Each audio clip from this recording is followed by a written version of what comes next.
Buenas, buenas, otra vez. Ahora ya con Teres. Bueno.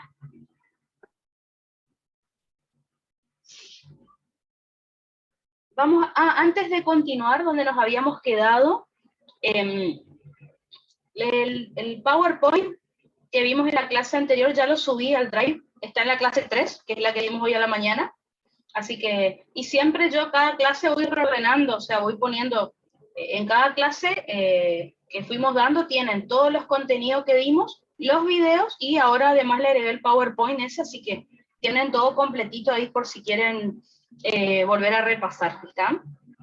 Bueno, ahora sí, recordemos que habíamos comenzado a dar la ley de Fick de la difusión, que me hablaba de cuáles eran los factores determinantes o los factores que modifican la velocidad de difusión de cualquier soluto. No importa si estamos hablando de difusión simple o facilitada, ¿está?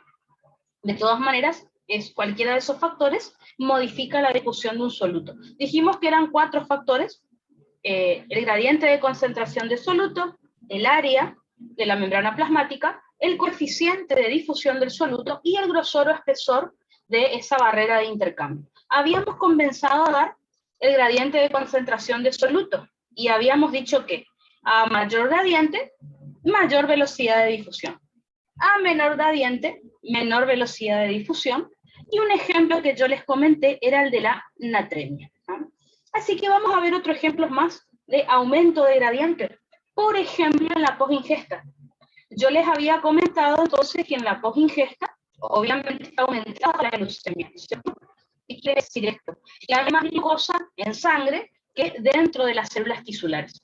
Por lo tanto, al haber mucha glucosa en sangre, estamos diciendo que está aumentado el gradiente de concentración de glucosa. ¿Ah? Y por eso aumenta, según la ley de Fick, aumenta la velocidad de difusión de la glucosa, es decir, entra más glucosa a los tejidos por medio de los GLUT, ¿está? Y de esa manera recuerden que la glucosa se puede o utilizar para obtener energía o almacenarse en forma de glucógeno. Así que ese sería otro ejemplo de cuando está aumentado el gradiente de concentración de cualquier soluto.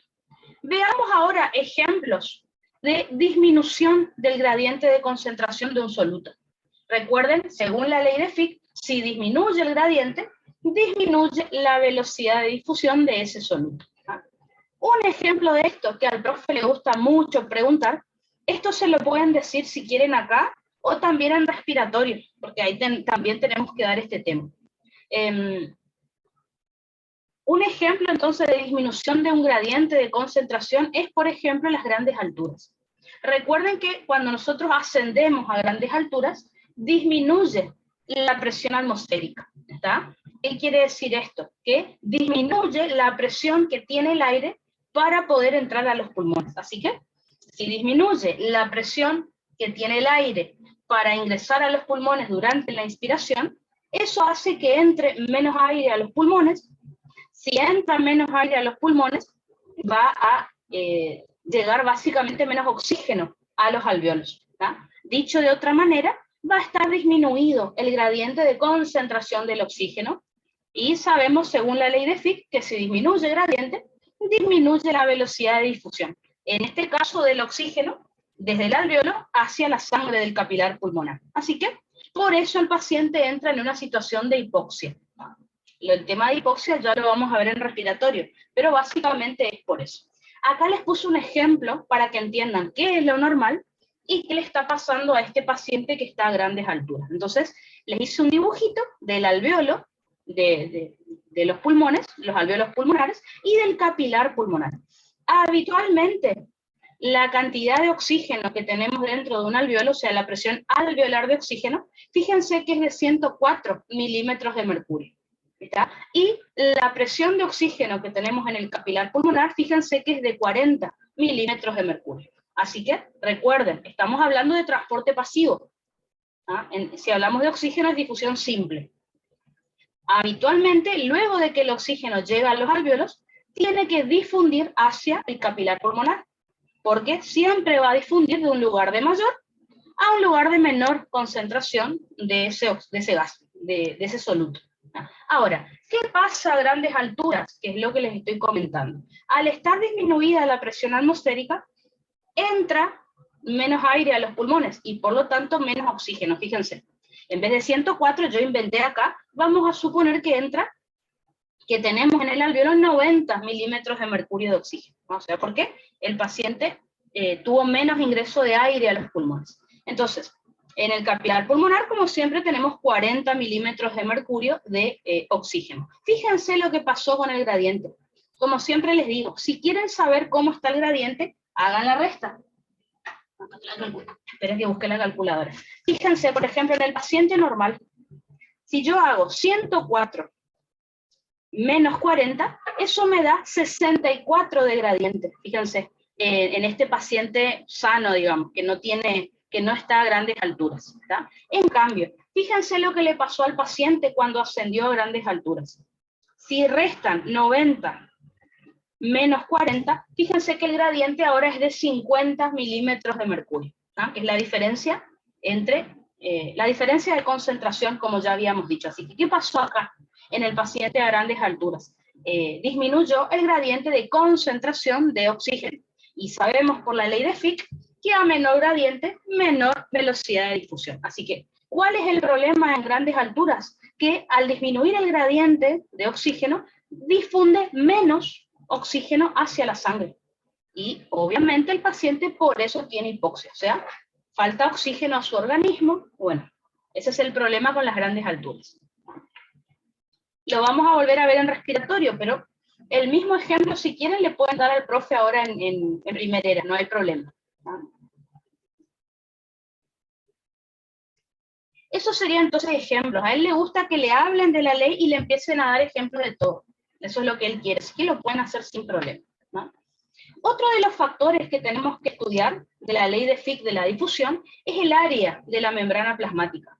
Recuerden, área no es diámetro ni es espesor, ¿tá? Área o sección transversal o superficie es lo mismo, ¿tá? Y se mide en metros cuadrados o centímetros cuadrados. Yo vuelvo a repetir, área, sección transversal o superficie de la membrana plasmática es lo mismo. Dependiendo del examen, a veces cambian las palabras, pero es lo mismo. ¿Ah?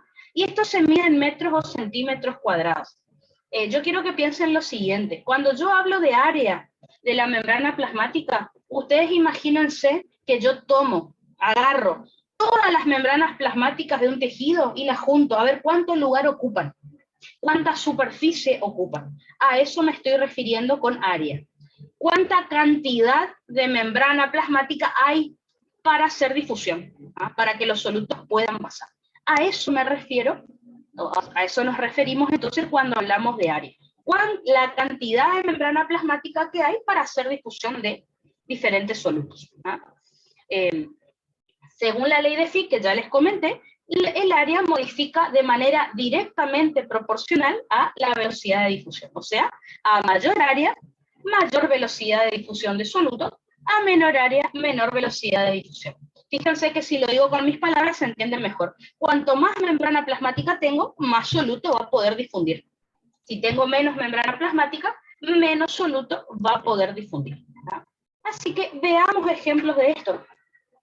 Ejemplo, por ejemplo, de situaciones que me aumenten el área. O sea, me aumenten la cantidad de membrana plasmática. Por lo tanto, aumentará la velocidad de difusión. La causa de esto es fisiológica. Esto ocurre, por ejemplo, cuando aumenta el metabolismo en un tejido. Es decir, cuando un tejido tiene que estar realizando más trabajo, recibe más irrigación. ¿Y qué significa esto? Que más células van a estar haciendo intercambio de sustancias. Así que cualquier ejemplo de un órgano que esté con mayor actividad va a ser ejemplo de aumento del área. Por ejemplo, el músculo estriado esquelético cuando hacemos ejercicio. Más membrana plasmática de fibras musculares van a estar incorporando oxígeno y eliminando dióxido de carbono, por ejemplo, o nutrientes, incorporando glucosa, eliminando desechos. Por ejemplo, el aparato digestivo durante la posingesta. El tubo digestivo va a estar absorbiendo muchos nutrientes, así que va a haber mucha membrana plasmática de las células realizando transporte. Y, por ejemplo, los pulmones cuando hacemos ejercicio. Recuerden que para ponerles un ejemplo, en este momento ustedes solamente están usando 1/3 de sus pulmones, 1/3 de sus membranas plasmáticas del pulmón para hacer intercambio de gases. En cambio, cuando hacemos ejercicio, ocupamos todos los alvéolos de los pulmones, o sea, todas esas membranas plasmáticas para hacer transporte de gases. Así que es una causa fisiológica. Me refiero a que no es que se crean nuevas membranas, no. Las que ya están, quizás en reposo no se ocupan, pero en actividad sí, se utiliza mayor cantidad de células para hacer el intercambio. Por otro lado, les muestro ejemplos de disminución del área. Recuerden que según la ley de Fick de la difusión, a menor área, menor cantidad de solutos van a difundir, o menor velocidad de difusión. ¿Cuáles serían las causas de esto? En cuanto a las causas fisiológicas, sería lo opuesto a lo que les dije recién. Ven que hay un micrófono. En cuanto a las causas fisiológicas, es lo opuesto a lo que les dije recién. Es decir, ¿en qué situaciones hay menos membranas plasmáticas realizando difusión de solutos? Cuando está disminuido el metabolismo en un tejido.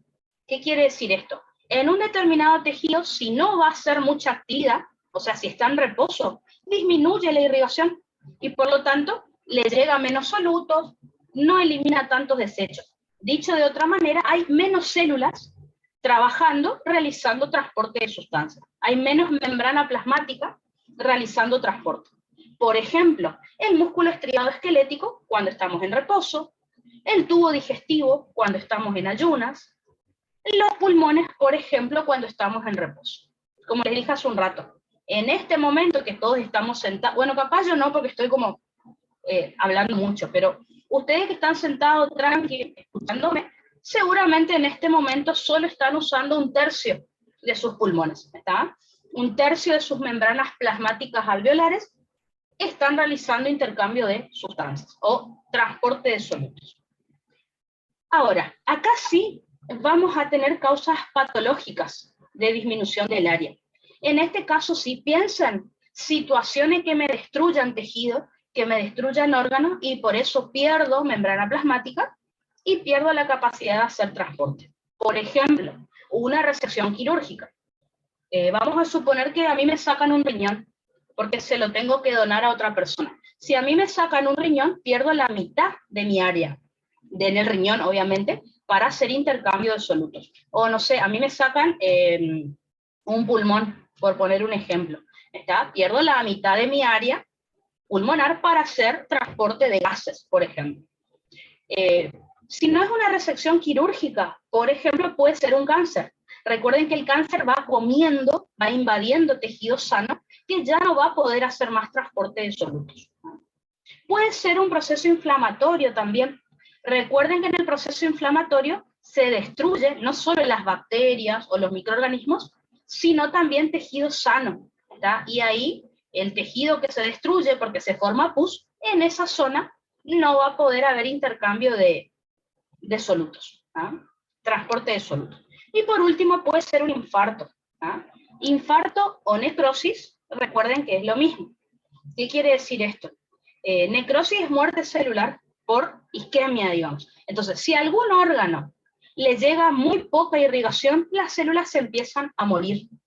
Obviamente, las células que están muertas ya no van a poder hacer transporte de solutos, ¿tá? Cuando ustedes piensen en un infarto, no piensen solo en un infarto agudo del miocardio, ¿tá? Cualquier órgano se puede infartar si recibe poca sangre, excepto el hígado. El hígado, recuerden que tiene doble irrigación, así que es muy difícil que el hígado se infarte. Pero cualquier otro tejido, ya van a ver en cuarto, en patología, cualquier otro órgano se puede infartar si tiene isquemia, o sea, si le llega poca irrigación. A ver, preguntitas. ¿Cuál sería un ejemplo patológico de aumento del área? No tenemos, justamente por eso no les di. ¿Por qué? Porque aumento patológico sería que aparezcan de la nada membranas plasmáticas, y eso digamos que no existe. Así que el aumento del área solo es fisiológico. Ahora, disminución del área sí, puede ser fisiológico, en donde parece que hay menos membrana plasmática porque ocupo menos células. Pero si es patológico, realmente el paciente perdió Membranas plasmáticas porque perdió cierta parte de un tejido. ¿Está? En el caso de aumento del área, parece que aumentó la cantidad de membrana. Ya había, simplemente se ocupa más, digamos. Estaban esas células, simplemente no estaban trabajando, y al aumentar el área sí está, pero no es que aparecen más membrana ni más células, ¿no? Por eso se le llama fisiológico.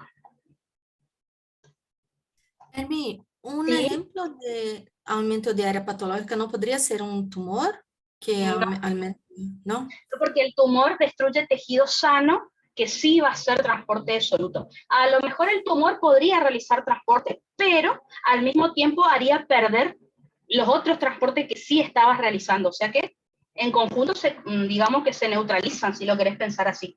¿El tumor va a Pero hacer no, más transporte? Sí, pero el tejido que está destruyendo ese tumor no. Ya no va a poder sí, hacer.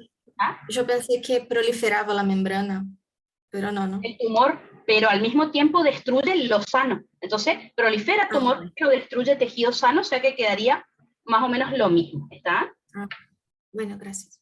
De nada, de nada. Eh, Esto, si ustedes quieren, también lo podrían pensar cuando vemos RESPI a nivel pulmonar. Y pensaríamos en un cáncer de pulmón, en una neumonía, por ejemplo, que es inflamación del tejido pulmonar, resección pulmonar, infarto pulmonar, por ejemplo. ¿Está? Cuando estemos en RESPI, vamos a ver la ley de Fick otra vez en respiratorio, pero solo pensando en gases en respiratorio. Acá pueden usar el ejemplo que ustedes quieran. Eso sería entonces en cuanto al segundo factor, ¿ah?, de la ley de Fick, que era el área de la membrana plasmática. El tercer factor de la ley de Fick de la difusión, dijimos que era el coeficiente de difusión de soluto, o también simbolizado con la letra griega alfa. ¿Qué es el coeficiente de difusión de un soluto? Vamos a decir que es la facilidad de un determinado soluto de moverse en los líquidos corporales, ¿tá? O de, recuerden, ¿por qué dice líquidos corporales y no dice membrana? Recuerden que algunos solutos difunden sin necesidad de haber membrana, ya lo habíamos dicho. El coeficiente de difusión de soluto, que sería la letra alfa, se mide en metros cuadrados por segundo. Acuérdense, coeficiente de difusión no es lo mismo que coeficiente de reflexión, que lo vamos a ver en ósmosis, ¿tá? Ya lo dije varias veces, pero lo vuelvo a repetir. Entonces, básicamente, ¿qué es lo que me evalúa el coeficiente de difusión de soluto? Me evalúa las características propias que tiene cada soluto, que son dos características: la solubilidad y el peso molecular, o sea, la capacidad que tiene ese soluto de disolverse en la membrana o en los líquidos corporales, y el tamaño, el peso que tiene, ¿no? ¿Cómo podríamos recordar esto para explicárselo al profe? Lo podemos recordar mediante la ley de Graham, que me dice que el coeficiente de difusión es directamente proporcional a la solubilidad e inversamente proporcional a la raíz cuadrada del peso molecular. ¿Está? Puede ser que si ustedes miran el apunte del profe encuentren lo siguiente. Les muestro por las dudas, porque van a decir, sí, Hermi, pero la ley de Fick que vos me diste no es la misma que está en el apunte del profe. Sí, es la misma, solo que les muestro cuál puede ser el problema.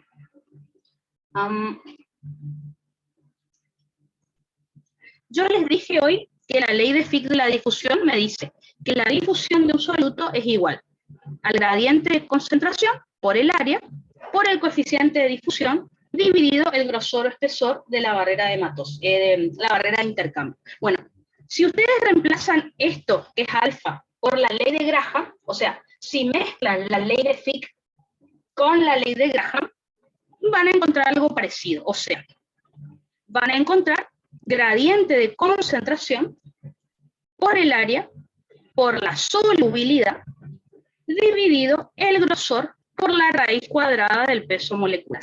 ¿Qué es lo que dice? Reemplacé alfa y agregué la ley de Graham en la misma ley de Fick y me quedó esto así, ¿ven? Así que es lo mismo, solamente que acá es como que está fusionada la ley de Fick con la ley de Graham, que me decía que alfa era igual a solubilidad dividido raíz cuadrada del peso molecular. Así que no se preocupen, que es lo mismo. Acá está como mezclado, pero tenemos que hablar de los mismos factores, ¿ah? Así que simplemente tengan en cuenta eso. Acá solo ley de Fick y acá ley de Fick junto con la de Graham ya como desglosado mejor, digamos, ¿no? Otra cosita, acuérdense lo que yo les había dicho. Yo les había dicho que siempre que yo les dé una división, volvemos acá. Siempre que yo les dé una división, todo lo que está arriba de la barra de división es directamente proporcional a lo que ustedes quieren averiguar, ¿ah? Lo que está debajo, inversamente proporcional. ¿Qué significa esto? Vamos a ver si entienden lo que les estoy diciendo. Les pregunto, ¿qué sustancia va a difundir más rápido? ¿Una grande o una pequeña? Usen la lógica o si no, usemos las leyes que tienen acá. ¿Qué sustancia difunde más rápido? ¿Una grande o una pequeña? ¿Una más pesada o una más liviana? ¿Qué les parece a ustedes? Vamos a pensarlo juntos a ver si sale. Usen la lógica, ¿no? Pero vamos a ver que en la ley también se cumple. Thais me dice que una más liviana difunde más rápido. Es verdad. Obvio que una sustancia más liviana, con menos peso, difunde más rápido. Y ahí el profe le va a decir, bueno, ¿y por qué? Y no le pueden decir por qué es más liviana, no. Le tienen que justificar con las dos leyes que yo les mostré. Así que, fíjense que con las leyes siempre pueden justificar todo. Y el profe no les puede decir nada, ¿no? Así que sería así. Vamos a, si hay que justificar eso que el profe les dice, a ver qué le diría. Entonces, recuerden que con las dos leyes que yo les nombré lo pueden hacer. La ley de Graham, acuérdense que era solubilidad dividido raíz cuadrada de peso molecular. Y a su vez, dijimos que la ley de Fick era difusión, que era gradiente de concentración por área por alfa dividido grosor. Entonces, ¿qué es lo que pregunté yo recién? Si una sustancia, ¿qué sustancia puede difundir más rápido? O sea, tiene mayor velocidad de difusión. ¿Una pesada o una liviana?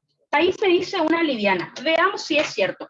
Una sustancia liviana significa una que tiene menor peso molecular. Entonces, si disminuye el peso molecular, de manera inversamente proporcional, aumenta el coeficiente de difusión. Y seguimos. Al aumentar el coeficiente de difusión, ¿qué pasa con la velocidad de difusión? Aumenta, porque era directamente proporcional, ¿ah? Entonces, es verdad lo que dijo Thais. Una sustancia liviana difunde más rápido. ¿Por qué? Porque el peso era inversamente proporcional a alfa. Y a su vez, alfa es directamente proporcional a la difusión. Así que está bien, y ahí lo pueden justificar. Le dicen al profe, bueno, profe, de acuerdo a tal ley pasa esto, esto y esto, y eso a su vez, de acuerdo a tal ley, pasa esto.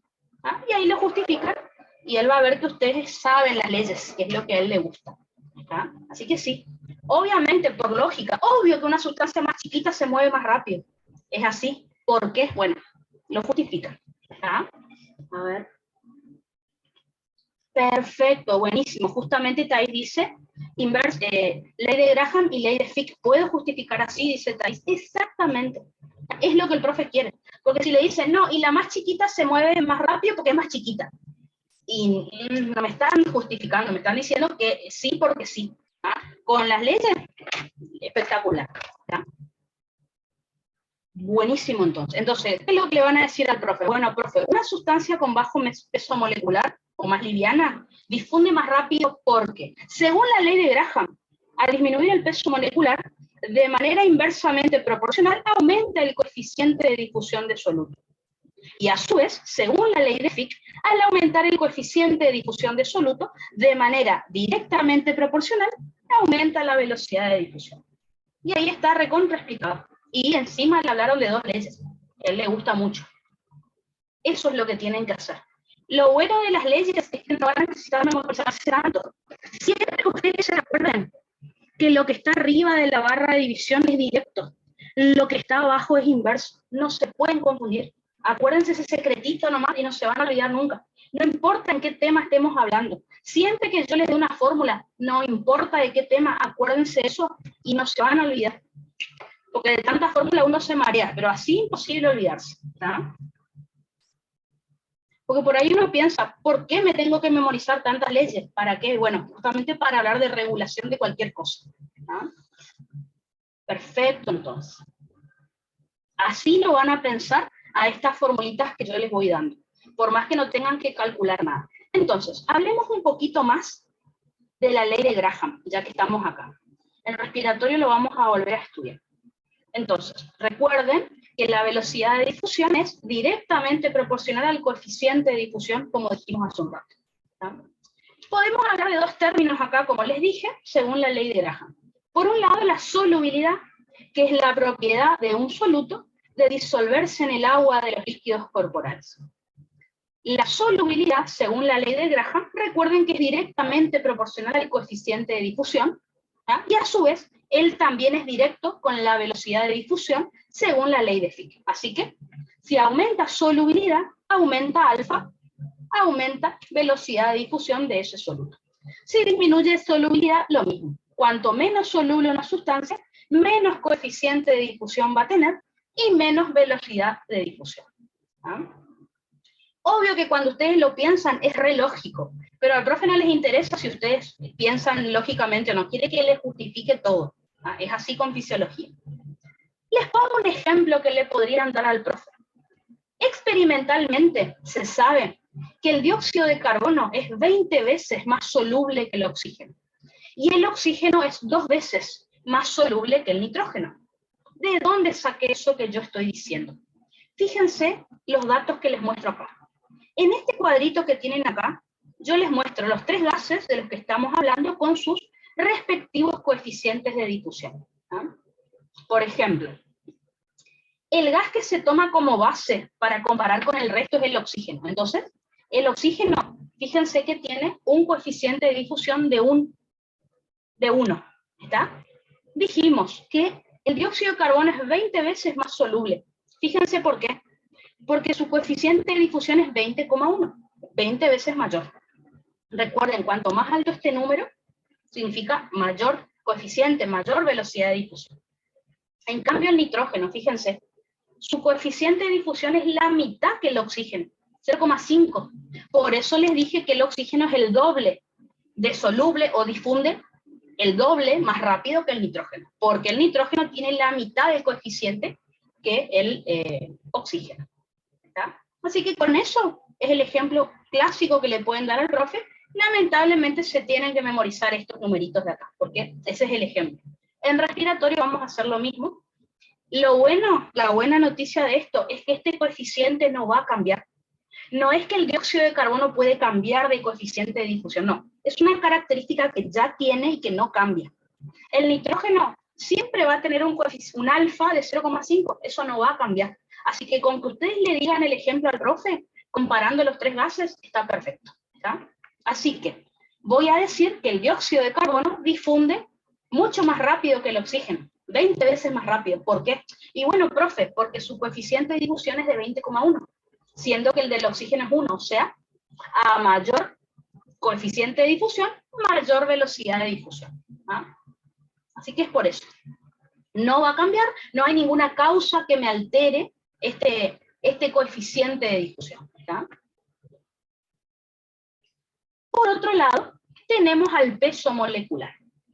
El peso molecular, volvamos atrás, acá les puse, según la ley de Graham, acuérdense que es inversamente proporcional a alfa, al coeficiente de difusión. Así que, por lo tanto, a mayor peso molecular, o sea, cuanto más pesada una sustancia, más lento va a difundir. Cuanto más liviana una sustancia, más rápido va a difundir. Eso es algo que cualquiera de nosotros ya sabíamos. Bueno, acá está el porqué. A mayor peso molecular, de manera inversamente proporcional, disminuye el coeficiente de difusión y de manera directamente proporcional disminuye la velocidad de difusión. Lo mismo si la sustancia es más liviana. Fíjense que con las leyes que practicamos recién, lo pueden sacar sin problema. Siempre, si hay alguna ley para justificar, úsenla, aunque no les guste, ¿verdad? Porque eso es lo que al profe le gusta. Ejemplo. La urea es una molécula mucho más pequeña que la glucosa, por ejemplo. Por lo tanto, la urea difunde más rápido y la glucosa difunde más lento. ¿Verdad? Por favor, no usen el ejemplo de los gases para hablar de peso molecular. ¿Por qué? Resulta ser que el dióxido de carbono es más pesado que el oxígeno. Entonces uno diría, si el dióxido de carbono es más pesado, tendría que difundir más lento. Bueno, el problema es que el dióxido de carbono a su vez es muy soluble. Entonces, ¿a cuál de las dos cosas le creo? Bueno, predomina más la solubilidad por sobre el peso. Entonces, según la solubilidad, vuelvo a repetir, el dióxido de carbono es más soluble, por eso difunde más rápido. Pero según el peso, el dióxido de carbono es más pesado, debería difundir más lento, pero no ocurre esto porque es más soluble. Es como que predomina la solubilidad por sobre el peso molecular. Así que no usen ese ejemplo de peso, usen el de la urea. ¿Está? La urea es una molécula súper chiquitita, así que difunde como si no hubiera membrana plasmática. Esto lo vamos a ver mucho en ósmosis. Por eso usé lo de la urea y la glucosa, porque son dos solutos que vamos a ver que generan movimiento de agua. ¿tá? Y eso es lo que nos va a interesar.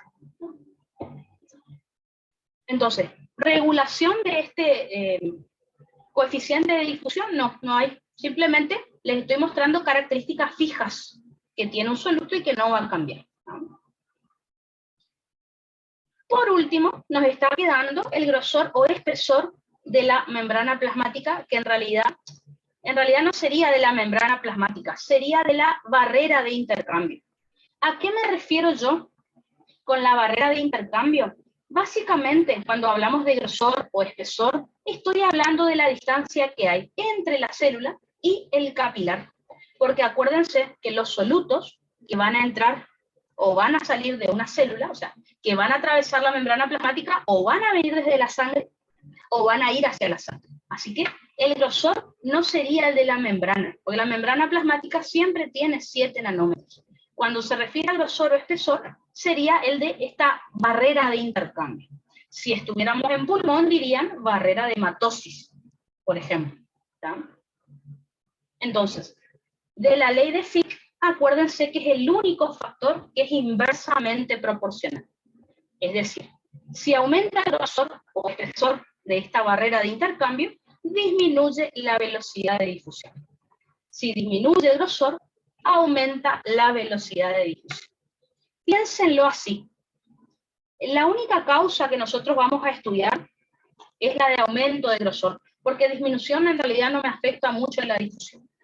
Entonces, aumento de grosor. Yo les propongo algo. Piensen acá en este dibujo que yo les di, ¿qué pasaría si acá hubiera una sustancia que esté ocupando mucho lugar acá? Imagínense que a los solutos les va a costar difundir para ingresar o para salir de esa célula y llegar a la sangre. Entonces, el aumento del espesor o de grosor significa que me va a quedar más separada o a mayor distancia la célula del capilar sanguíneo con el que tienen que hacer transporte de solutos. Ejemplos de esto, obviamente son patológicos, piensen en edema. Recuerden, ya vamos a estudiar después en cardio, pero edema, acuérdense que es el exceso de agua o el exceso de líquido en el intersticio. Entonces, imagínense si acá en este intersticio hay demasiada agua. A los solutos les va a costar difundir para alcanzar el otro lado. ¿no? Otro ejemplo sería el de fibrosis. La fibrosis es el exceso de tejido conectivo o de colágeno en el intersticio. De vuelta, si hay mucho colágeno acá, por ejemplo, la fibrosis se observa mucho en procesos de cicatrización en cualquier tejido. Cuando estemos en respiratorio, hablaremos de fibrosis pulmonar en respi. Acá podemos hablar de fibrosis en general.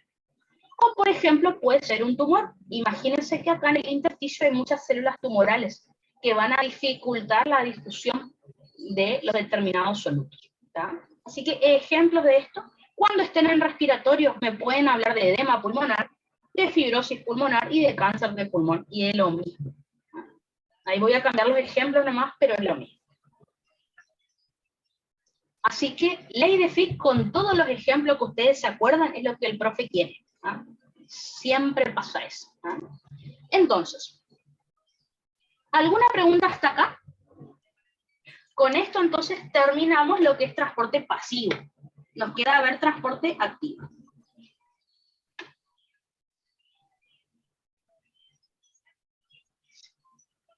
Perfecto. Entonces, cambiamos el cassette, cambiamos el chip.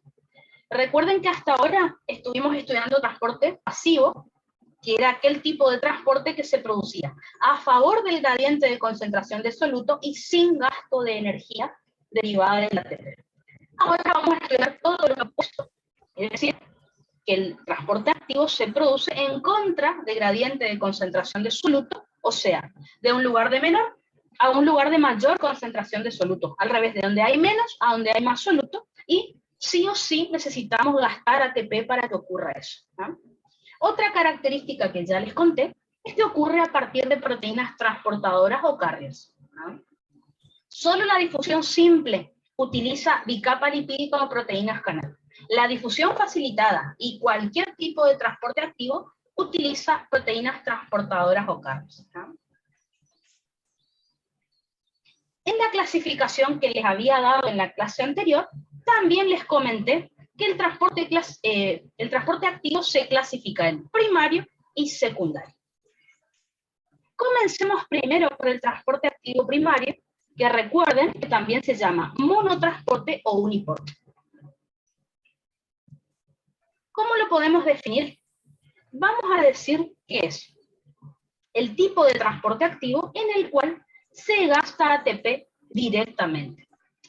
¿Qué significa que se gasta ATP directamente? Que la misma proteína transportadora que va a hacer el transporte es una ATPasa, o sea, tiene actividad enzimática, es la que va a degradar el ATP.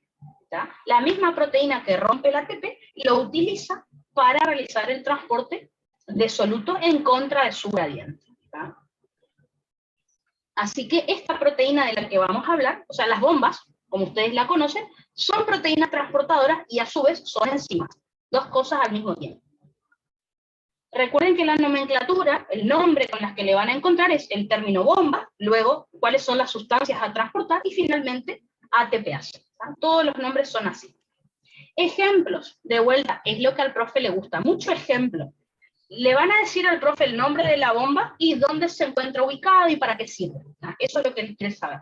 Ejemplo, bomba de sodio-potasio ATPasa es la que más se estudió fisiológicamente porque se encuentra en todas las células del organismo.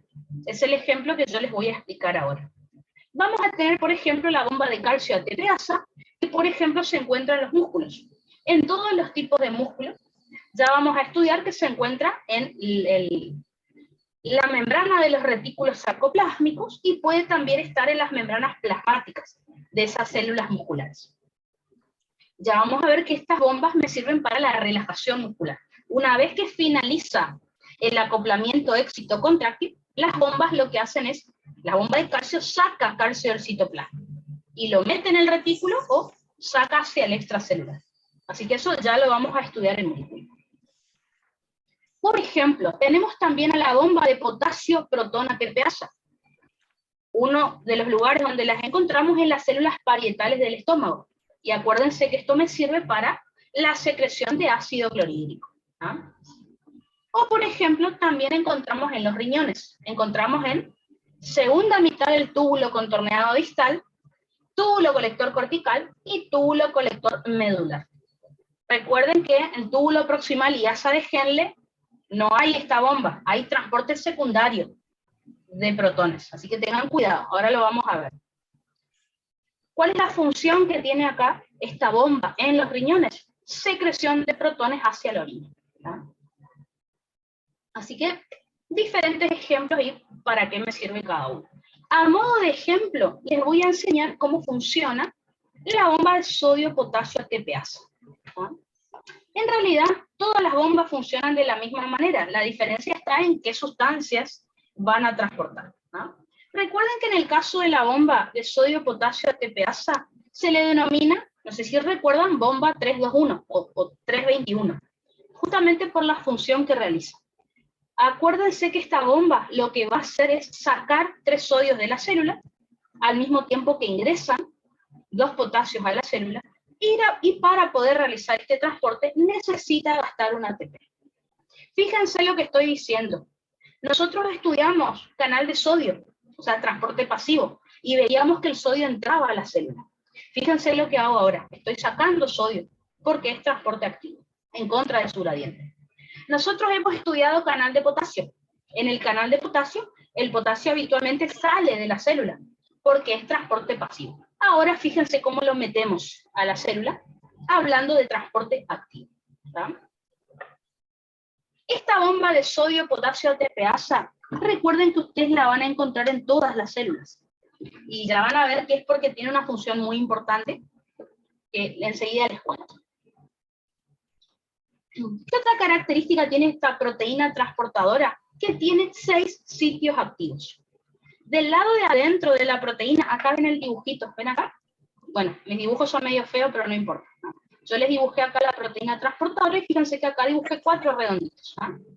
3 sitios activos del lado del intra, que son para el sodio, un sitio activo para el ATP, y fíjense del lado extracelular de la proteína, tengo 2 sitios activos para 2 potasios.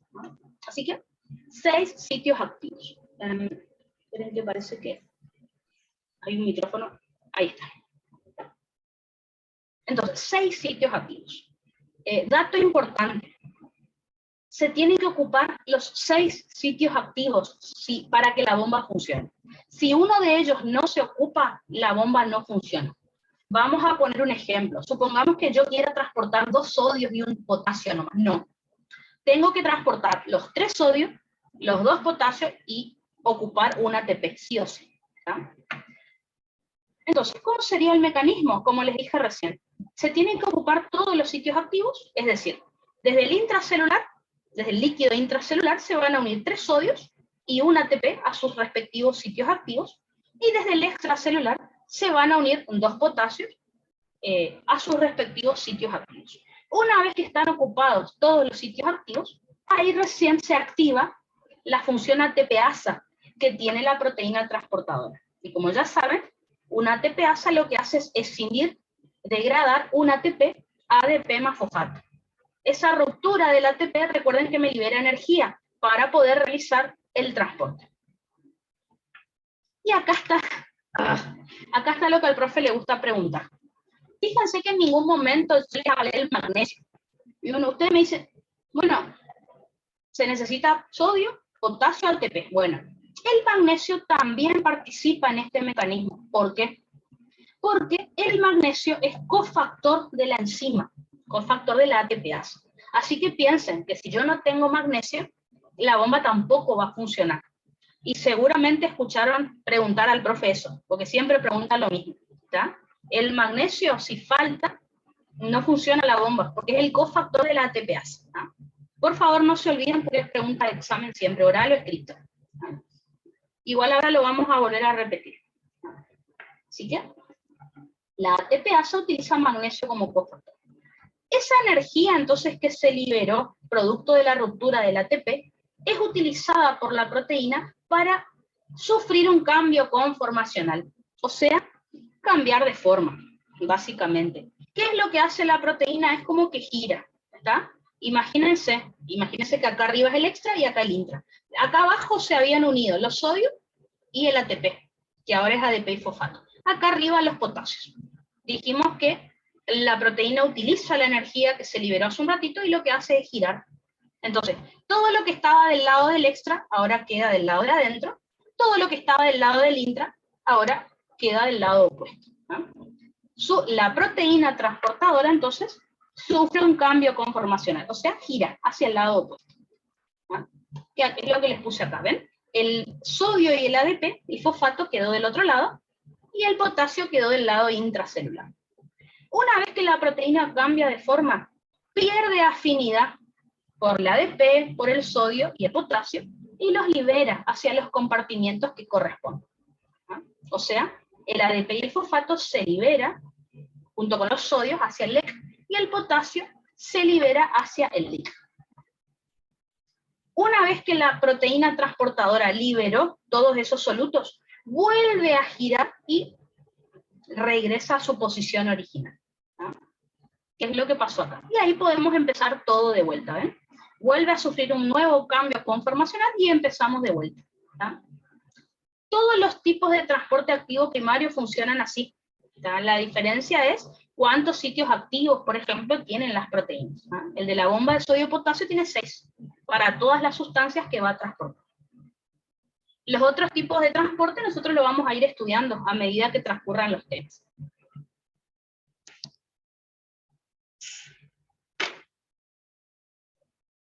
Perfecto, entonces. Espérenme 2 segundos que mi celular no está cargando, parece.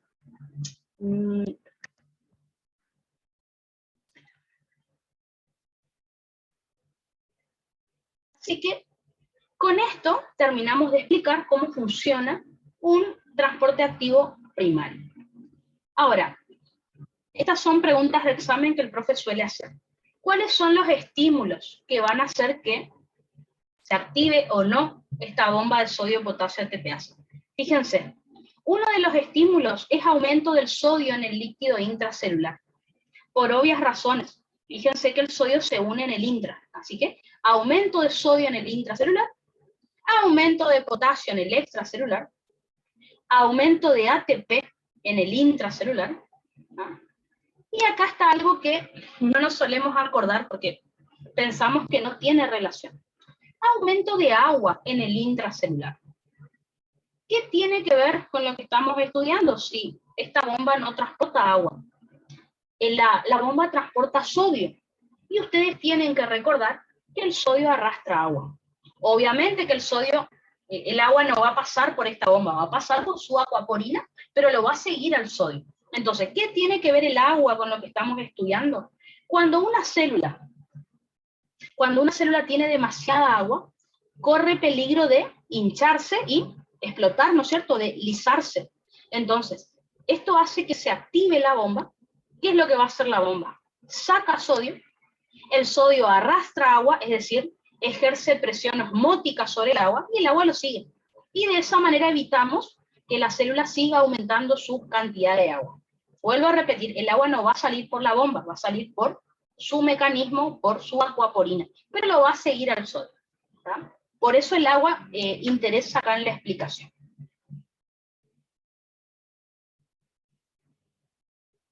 Y disminución de actividad, esto es lo que yo les decía, es la disminución del magnesio en el IC. ¿Qué tiene que ver el magnesio? Y es lo que el profe pregunta. El magnesio es cofactor de la ATPasa, así que si hay poco magnesio en el cuerpo, peligra entonces el funcionamiento de las bombas de sodio-potasio ATPasa. Tengan cuidado con el magnesio, que casi siempre es una pregunta de examen.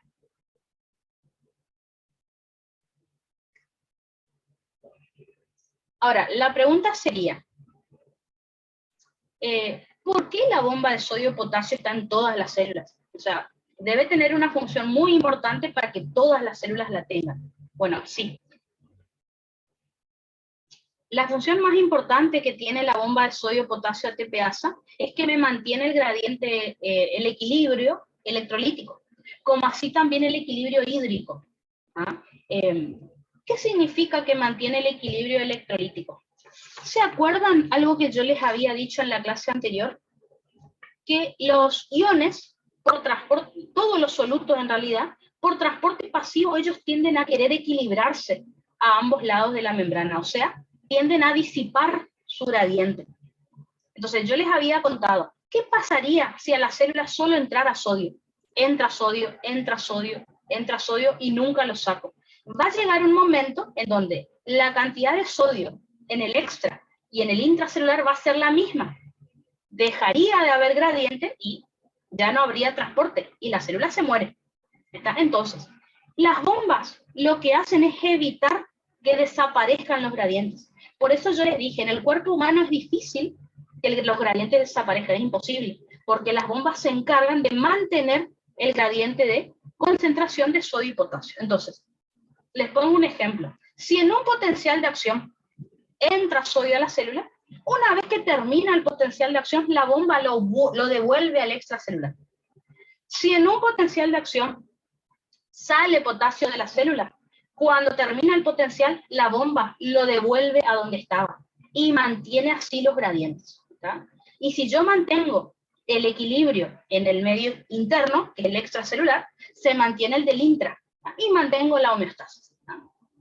Así que imagínense que las bombas me sirven para mantener el equilibrio del medio interno, para mantener la homeostasis. Así que imagínense lo importante de lo que les estoy diciendo. Por otro lado,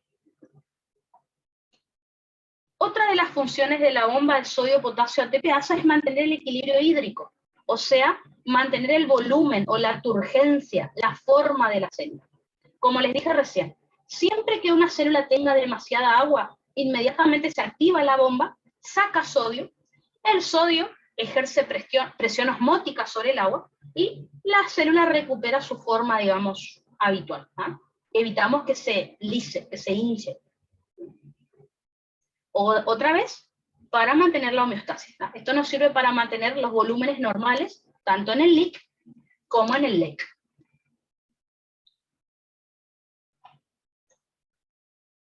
Otra de las funciones que tiene la bomba de sodio-potasio ATPasa, la vamos a ver más que nada cuando estudiemos potencial de membrana en reposo. ¿Ya? Pero bueno, ya les adelanto.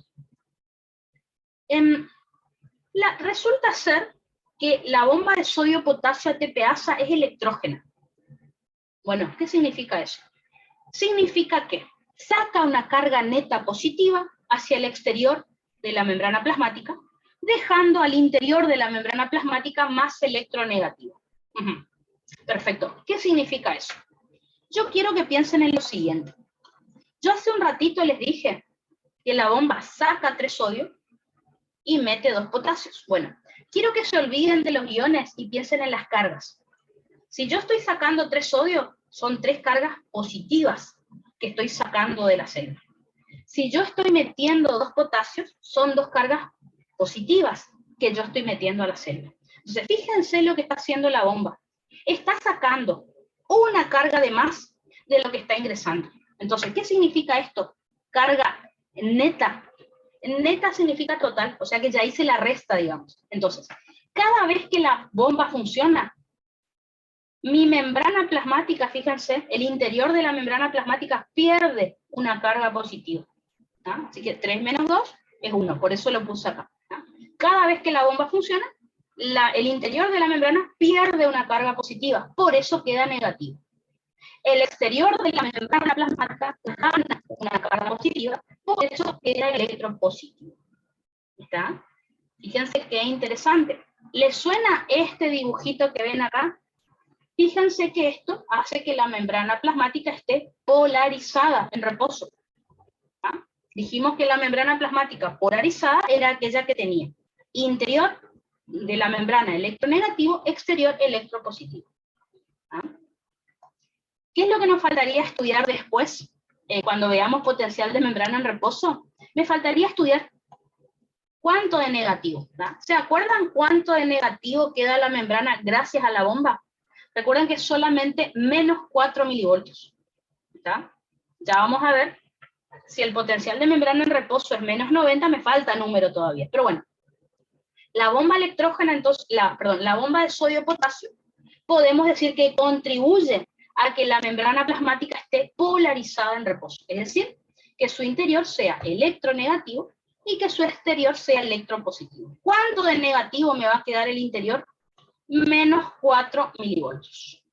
¿Cuánto de positivo me va a quedar el exterior? Más 4 milivoltios. Solo eso. ¿Ah? Lo que nos está faltando para llegar a menos 90 lo discutimos en las próximas clases. Pero para que tengan en cuenta y ya vayan estudiando este tema. Profe, ¿Sí? justamente cuando activa la bomba es que queda negativo internamente y positivo externamente. De vuelta, no te escuché. Únicamente cuando se activa la bomba es que queda negativo internamente y positivo externamente. No, solamente menos 4 milivoltios queda de negativo en el interior. Vos tenés en cuenta que el potencial de membrana en reposo es de menos 90. ¿Qué es lo que te estoy queriendo decir? Que de esos menos 90 que debería tener el interior de la membrana, solamente menos 4 lo produce la bomba. O sea, me está faltando menos 86 para completar el por qué el interior de la membrana es negativo. ¿Cómo lo vamos a sacar a eso? Ya vamos a estudiar la ecuación de Goldman, Hodgkin y Katz, que me explica de dónde sale ese número que me falta. Entonces, únicamente la bomba, y repito la pregunta que me hiciste, ¿únicamente la bomba hace que el interior de la membrana sea negativo?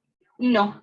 La bomba es uno de los factores. Los otros factores los vamos a averiguar cuando hablemos de la ecuación de Goldman. ¿Está? Y ahí completamos la idea, digamos. ¿Está? ¿Esa era tu pregunta? Sí, gracias. De nada, de nada.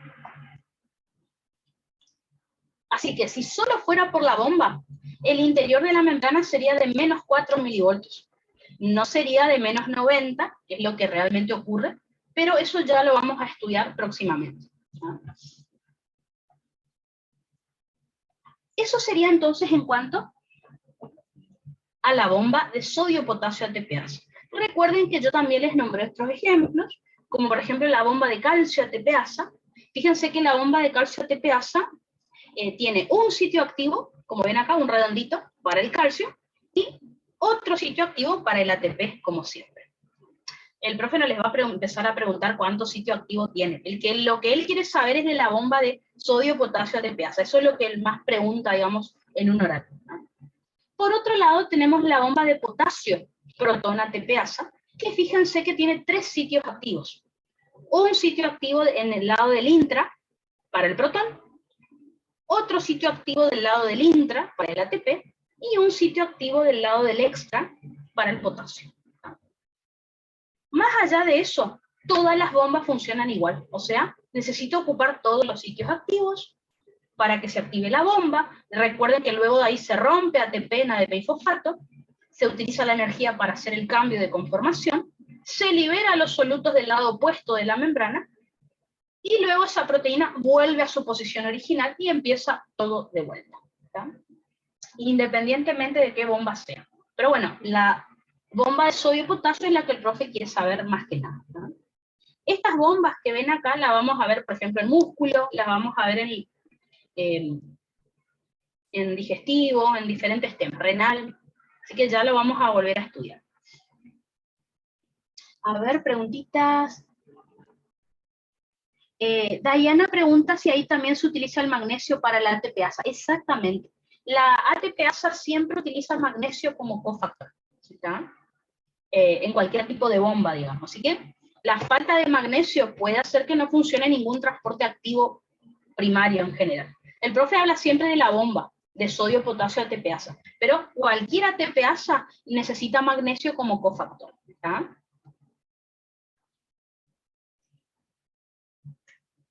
Yo no me olvido más del magnesio porque yo la verdad que antes no le hablaba del magnesio a los chicos y en un examen el profe preguntó y quedamos todos. Siempre él tiene una pregunta rara, bueno, le vamos agregando a los temas. Entonces,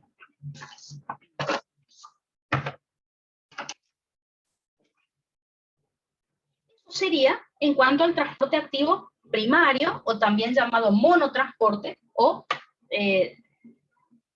uniporte, ¿tá?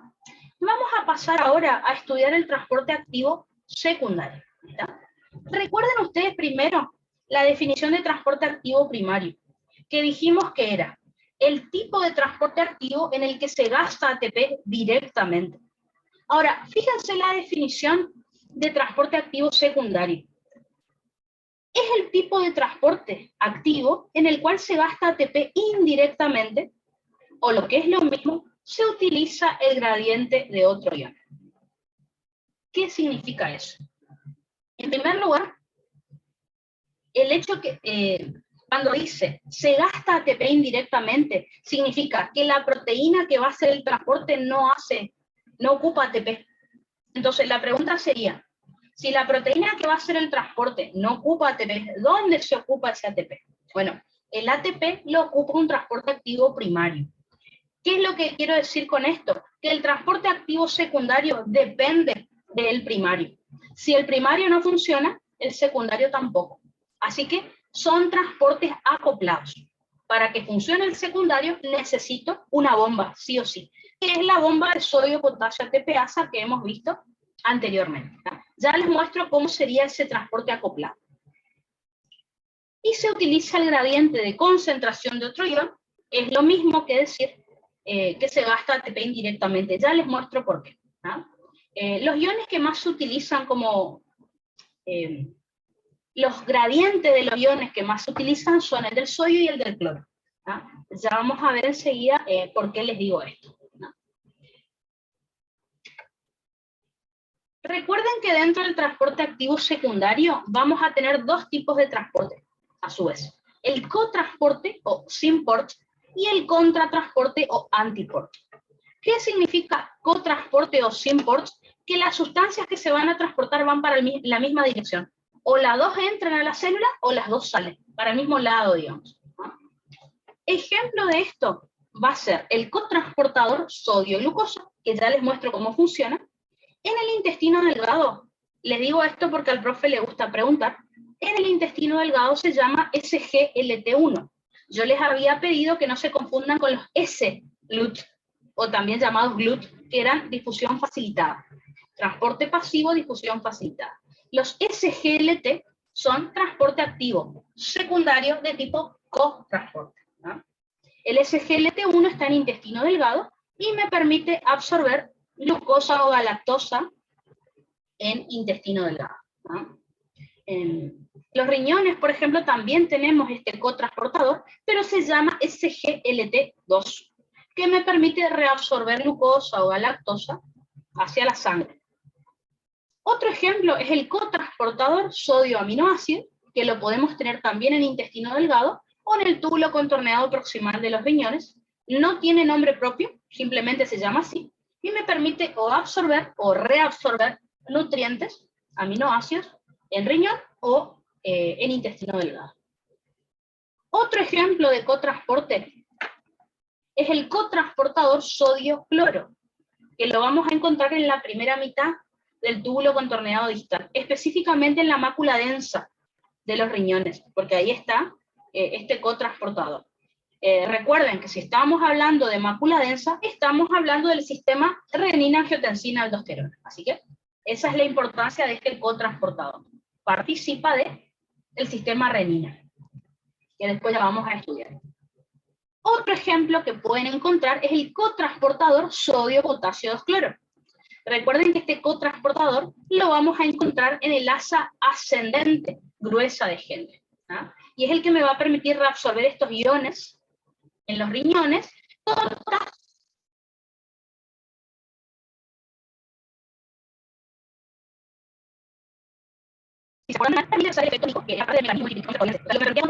En los riñones.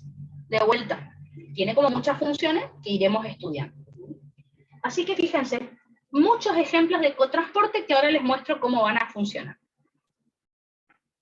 Lo importante, como les dije, es acordarse ejemplo y dónde está, para qué sirve, ¿no? Y después ahora les muestro qué es lo que le pueden ir contando al profe respecto a esto. Por otro lado, recuerden que aparte del cotransporte, vamos a tener al contratransporte, o también llamado antiport. ¿Qué significa contratransporte?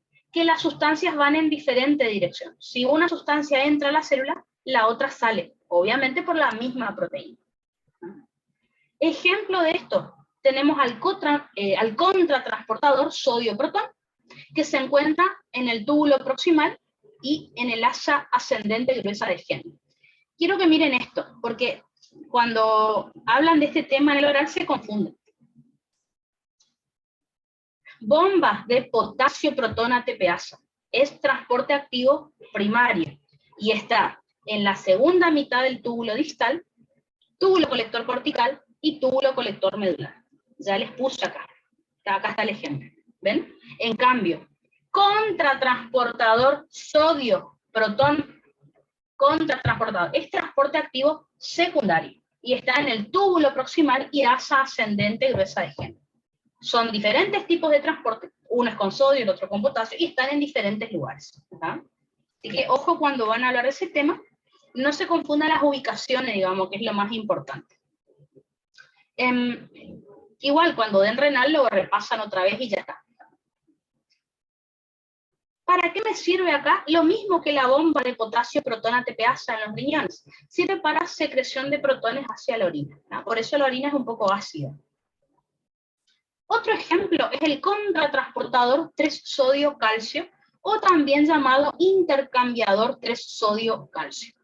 Esto lo vamos a encontrar en el músculo estriado cardíaco, en la membrana plasmática, y sirve también, al igual que la bomba de calcio ATPasa, para relajación muscular.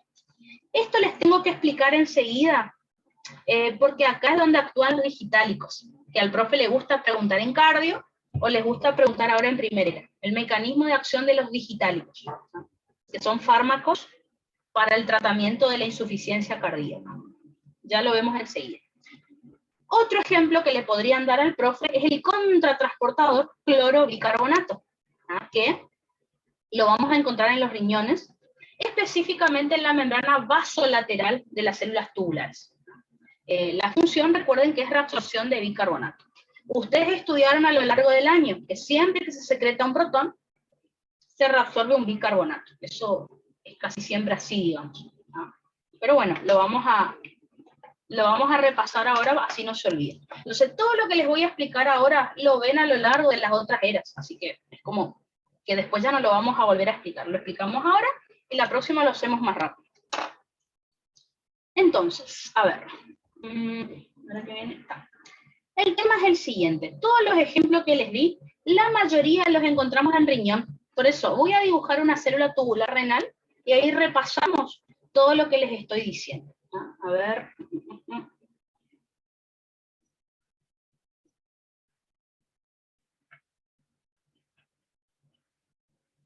Ahí está. Entonces, esperen que prendo la luz.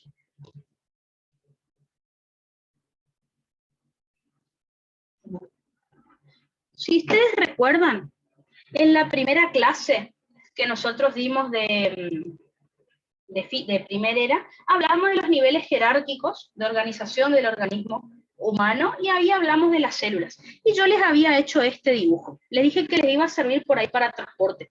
Les había dibujado una célula tubular, por ejemplo. Entonces, vamos a suponer que acá tenemos a la célula tubular. Otra cosa que dijimos es que esta célula tubular se comunicaba, se unía a la siguiente solo en sus extremos, a nivel lateral, ¿tá? Fíjense que me queda un espacio, que es el espacio intercelular, ¿tá? Y acá, entonces dibujamos la célula que sigue, ¿tá? Así que acá les dibujo dos células tubulares unidas, como ustedes ya saben, por uniones gap en sus extremos, como ya dijimos. Del lado derecho yo voy a dibujar la luz del túbulo, la luz tubular. No importa qué túbulo es, porque ya vamos a ver que los transportes que les voy a dibujar están en diferentes ubicaciones. Bueno, yo les dibujo todo en el mismo lugar porque es para ver el transporte. Y después, de este otro lado está la sangre, es decir, el capilar sanguíneo que va a estar acompañando. En renal sería el capilar peritubular, lo que tenemos acá. Entonces, vamos a ver los diferentes tipos de transporte que yo les estuve mostrando a modo de ejemplo.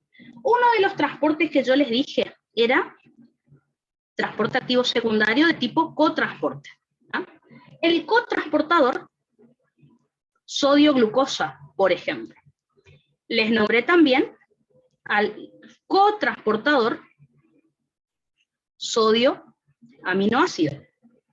Les nombré también al cotransportador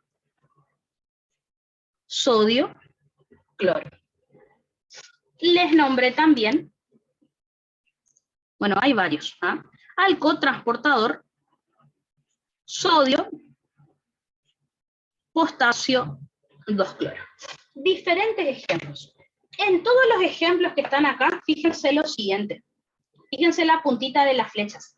Las sustancias van en la misma dirección, o sea que todo esto son ejemplos de cotransporte. Fíjense que ambas sustancias ingresan a la célula. Sodio entra, glucosa también, lo mismo sodio con aminoácido, sodio con cloro, sodio, potasio y 2 átomos de cloro hacen lo mismo. Todos ejemplos de cotransporte que vamos a encontrar en los riñones. ¿Cuál es el tema? Fíjense lo siguiente. El sodio está entrando a la célula. Y uno dice, che, pero Hermi, vos me dijiste que el sodio cuando entra es transporte pasivo. Entonces, ¿por qué acá me decís que es transporte activo? Bueno, en una cosa sí tenemos razón. El sodio, obvio que no está haciendo transporte pasivo porque esto no es un canal de sodio. Pero en algo que sí tenemos razón es que el sodio está a favor de su gradiente acá. Entonces, si el sodio está a favor de su gradiente acá, porque está entrando, ¿por qué le llamamos transporte activo? Porque quien está en contra de su gradiente es la segunda sustancia. Por ejemplo, la glucosa. Por ejemplo, el aminoácido. Por ejemplo, el cloro. Por ejemplo, el potasio y los dos átomos de cloro. ¿Está? El sodio acá está a favor de su gradiente, como si fuera transporte pasivo. Ahora, no le vayan a decir al profe que el sodio está haciendo transporte pasivo porque ahí los echan. ¿Está? El sodio está a favor de su gradiente, pero esto se llama transporte activo porque se utiliza una proteína transportadora y porque la sustancia que está en contra de su gradiente es la otra sustancia, no el sodio. Ahora, una cosa que yo les dije es lo siguiente. Esta proteína transportadora no utiliza ATP. Entonces, de vuelta otra vez. ¿Por qué se llama transporte activo si estas proteínas no gastan ATP? Es porque el ATP se gasta en un transporte activo primario que luego activa a este. ¿Cuál es el transporte activo primario que encontramos en todas las células? La bomba de sodio-potasio ATPasa. ¿Ah? Recuerden que la bomba de sodio-potasio ATPasa saca 3 sodios de la célula y mete 2 potasios. Así que empecemos por ahí. Si ustedes se acuerdan la definición que yo les dije de transporte activo secundario, es aquella donde se gasta ATP indirectamente. ¿Qué significa? Que el ATP se gasta acá. Y esto me activa a todos estos mecanismos. ¿Ah? ¿De qué manera? El tema es el siguiente, como les dije. El ATP se gasta acá y esta bomba saca sodio y mete potasio. Entonces quiero que piensen lo siguiente. Al sacar sodio de la célula, disminuye la cantidad de sodio acá en el intracelular. Eso por un lado. Por otro lado, recuerden que esta bomba es electrógena. ¿Qué significaba esto? Que saca una carga neta positiva hacia el extracelular, dejando el intracelular más negativo. Así que el intracelular, mejor dicho, el interior de la membrana, va a quedar con carga negativa. Eso es lo que provoca la bomba de sodio-potasio ATPasa. Al funcionar, hace que quede poco sodio acá dentro de la célula y encima el interior de la membrana de esta célula queda con carga negativa. ¿Qué tiene que ver con lo que estamos estudiando? Veamos ahora este lado. Si acá quedó poco sodio y acá hay mucho, ¿en qué sentido se va a mover el sodio? Lógicamente el sodio va a entrar a favor de su gradiente químico o de concentración. Si acá adentro yo recién dije que hay carga negativa, ¿qué va a pasar con el sodio que está acá, que tiene carga positiva? Va a ser atraído para ingresar a la célula. Entonces, fíjense qué fue lo que pasó acá. La bomba es la que gastó ATP. ¿Qué hizo esta bomba al funcionar? Crea el gradiente electroquímico de sodio. No estoy hablando de un gradiente nuevo que nunca les expliqué, no. Gradiente electroquímico significa gradiente químico y eléctrico al mismo tiempo. Entonces, al sacar sodio de la célula, acá me quedó menos sodio y acá hay más.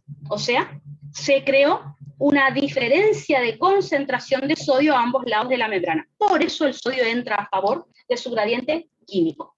Al mismo tiempo, como dijimos recién, la bomba es electrógena. Cada vez que funciona, acá adentro me queda carga negativa, la cual atrae al sodio que tiene carga positiva.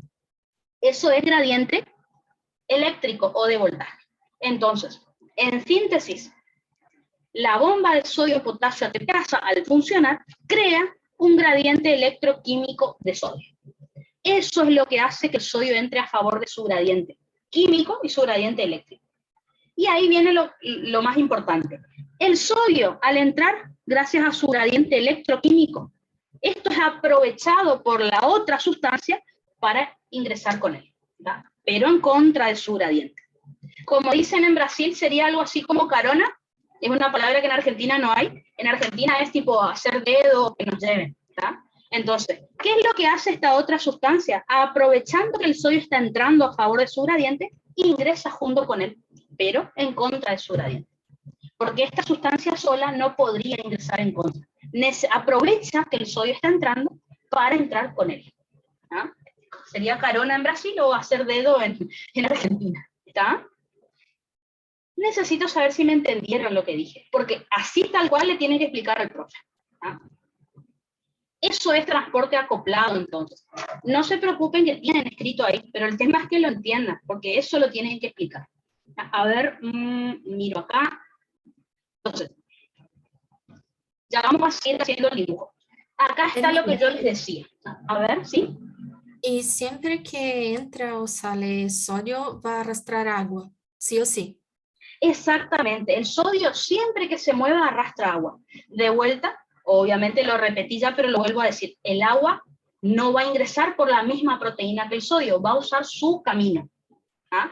Ya vamos a ver, por ejemplo, que en los riñones el agua suele ingresar por vía paracelular, o sea, a través de los espacios intercelulares que hay en las células tubulares. Pero sí, siempre que el sodio se mueva, arrastra agua y el agua lo sigue, pero por su propio camino, digamos. ¿Está? Bueno, gracias. De nada, de nada. Entonces, ¿de qué les estuve hablando acá antes de seguir con el dibujo? De transportes acoplados. Es decir, en primer lugar, la bomba de sodio ATPasa crea el gradiente electroquímico de sodio. Recuerden, no es un gradiente, no es un cuarto gradiente. ¿Se acuerdan que nosotros ya hablamos de gradiente químico, eléctrico y de presión? No. Es como que son los dos gradientes juntos, el químico y el eléctrico al mismo tiempo. El gradiente químico, dijimos que era porque al funcionar la bomba, disminuye la concentración de sodio en el intracelular y queda aumentada en la luz. Así que el sodio ingresa a favor de su gradiente químico. En el gradiente eléctrico es justamente porque la bomba es electrógena. Así que cada vez que funciona, el interior de la membrana queda electronegativo y eso atrae al sodio que es electropositivo. ¿Ah?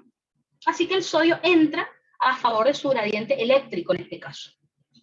Y la otra sustancia, entonces, la segunda sustancia, como la glucosa, el aminoácido, el cloro, las que les estoy comentando, aprovechan que el sodio está entrando a favor de su gradiente para ingresar con él, en el caso de que estemos hablando de un cotransporte.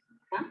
Así que, ahora que vimos esto, necesito que volvamos a leer lo que les dije al principio, de transporte activo, secundario. Fíjense. Es el tipo de transporte activo en el cual se gasta ATP indirectamente, ya saben que el ATP lo gasta la bomba, o lo que es lo mismo, se utiliza el gradiente de otro ion. O sea, la bomba, al gastar ATP, crea el gradiente electroquímico de sodio. El sodio entra a favor de su gradiente y esto es aprovechado por la otra sustancia para ingresar con él, si es que estamos hablando de cotransporte, o para ir en otra dirección, si estamos hablando de contratransporte. ¿Está? Eso sería el término, digamos, transportes acoplados. Así que volvamos a lo que estábamos hablando.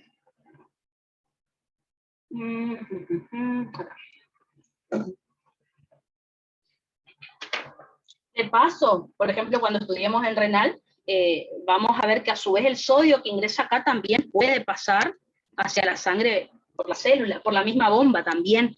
¿Ya? Pero ahora lo que más nos interesa es el orden en el que ocurren las cosas.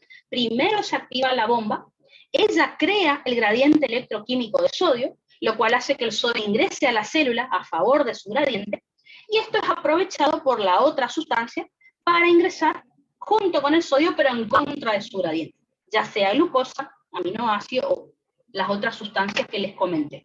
Todo esto, fíjense que son ejemplos de cotransporte. Por favor, no se olviden, lo pongo acá, que este es el SGLT2, porque el profe siempre pregunta. ¿No?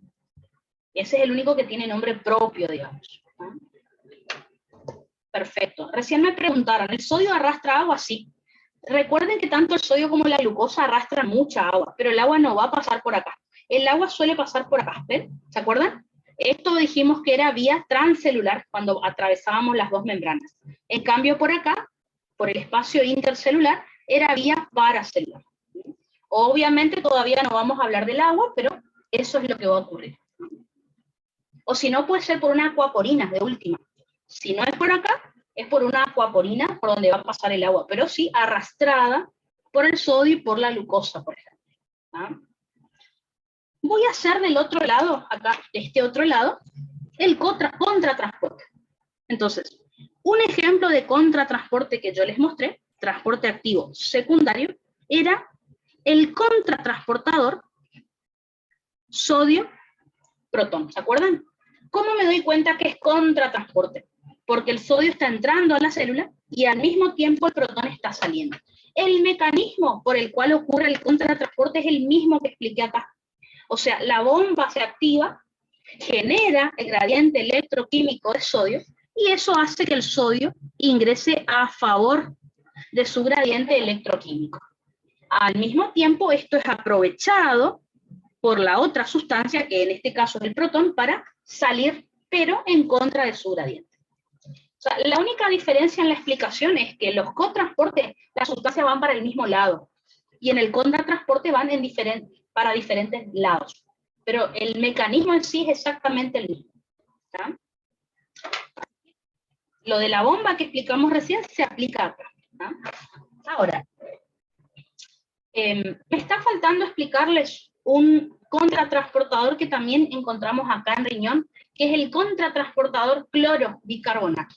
Entonces, eso es lo que les quiero contar. Lo de la bomba, ya sabemos que fue lo que me activó este sodio, ¿no es cierto? Que entre, y el protón sale hacia la luz. ¿De dónde salió el protón? ¿Ah? Esta reacción que les voy a comentar ahora, que es la reacción de la anhidrasa carbónica, la estudiamos todo el año, así que no se la van a olvidar. Resulta ser que el protón vino desde la sangre, pero no en forma de protón, sino en forma de dióxido de carbono. Ustedes ya saben que el dióxido de carbono es un gas y es liposoluble, así que puede ingresar a la célula, o sea, atravesar la membrana, por transporte pasivo, difusión simple, a través de la bicapa lipídica, que fue lo que estudiamos en la clase anterior. Así que el dióxido de carbono ingresa a la célula por transporte pasivo, difusión simple, a través de la bicapa lipídica, porque es liposoluble. Una vez que ingresa, se une al agua, y por medio de la anhidrasa carbónica, forma el H2CO3, que es el ácido carbónico. Recuerden que el ácido carbónico se vuelve a disociar por medio de la anhidrasa carbónica y me forma un protón y un bicarbonato. El protón está acá, que es el que nosotros realizamos el contratransporte junto con el sodio. ¿Tá? El bicarbonato que se forma cuando se secreta protón, al mismo tiempo se absorbe un bicarbonato. Así que el bicarbonato pasa sangre nuevamente en contratransporte con cloro. Y de ahí entonces donde sale otro transporte más acoplado otra vez, que es el contratransporte cloro-bicarbonato. ¿Está? Así que, básicamente, la bomba de sodio y potasio ATPasa me activa al contratransporte de sodio-protón. Y el contratransporte de sodio-protón me activa básicamente al contratransportador cloro-bicarbonato, que como ya les dije, no está en la membrana apical de las células, que era en contacto con la luz. Está en la membrana vasolateral de la mayoría de las células. La mayoría, no todos. ¿Ya? Así que, acuérdense, esto no es adenilato ciclasa, por favor. Anidrasa carbónica, sé que tiene la misma sigla, pero es anidrasa carbónica, que es una enzima, no es adenilato ciclasa, que eso es otra cosa, porque tiene el mismo nombre por ahí. ¿Tá? A ver, preguntitas. Explico de vuelta, sí, no hay problema. ¿Tá? Recuerden que esta reacción la vemos en todos los temas, así que está bueno que se la vayan sabiendo. El dióxido de carbono de la sangre, recuerden que ingresa a la célula por transporte pasivo, difusión simple a través de la bicapa lipídica. Una vez que ingresa, se une al agua, y por medio de la anhidrasa carbónica se unen y forman el ácido carbónico. Ahí en el pizarrón igual le puse las siglas. El ácido carbónico luego se disocia otra vez por medio de la anhidrasa carbónica y forma un protón y un bicarbonato. El protón es el que se secreta hacia la luz en contratransporte con sodio. El bicarbonato es el que se reabsorbe a sangre en contratransporte con cloro. ¿Tá? Por las dudas les puse ahí los significados de las siglas: ácido carbónico, protón, bicarbonato. Son los nombres por ahí que nos podemos olvidar. De paso, fíjense cómo acá vimos dos tipos de contratransporte, que son los ejemplos que yo les di. El único ejemplo que no les puedo dibujar acá es el intercambiador 3-sodio-calcio, porque eso está en cardio, pero igual lo vamos a ver aparte acá en el dibujo. ¿Está? A ver, de nada. Así que Ustedes tienen el dibujito ahí, pero yo les quería dibujar paso por paso para que entiendan cómo es. O por ahí es medio complicado. Espérenme que apago la luz. Ah, no, no voy a apagar. Entonces, acá está la reacción de la anhidrasa carbónica.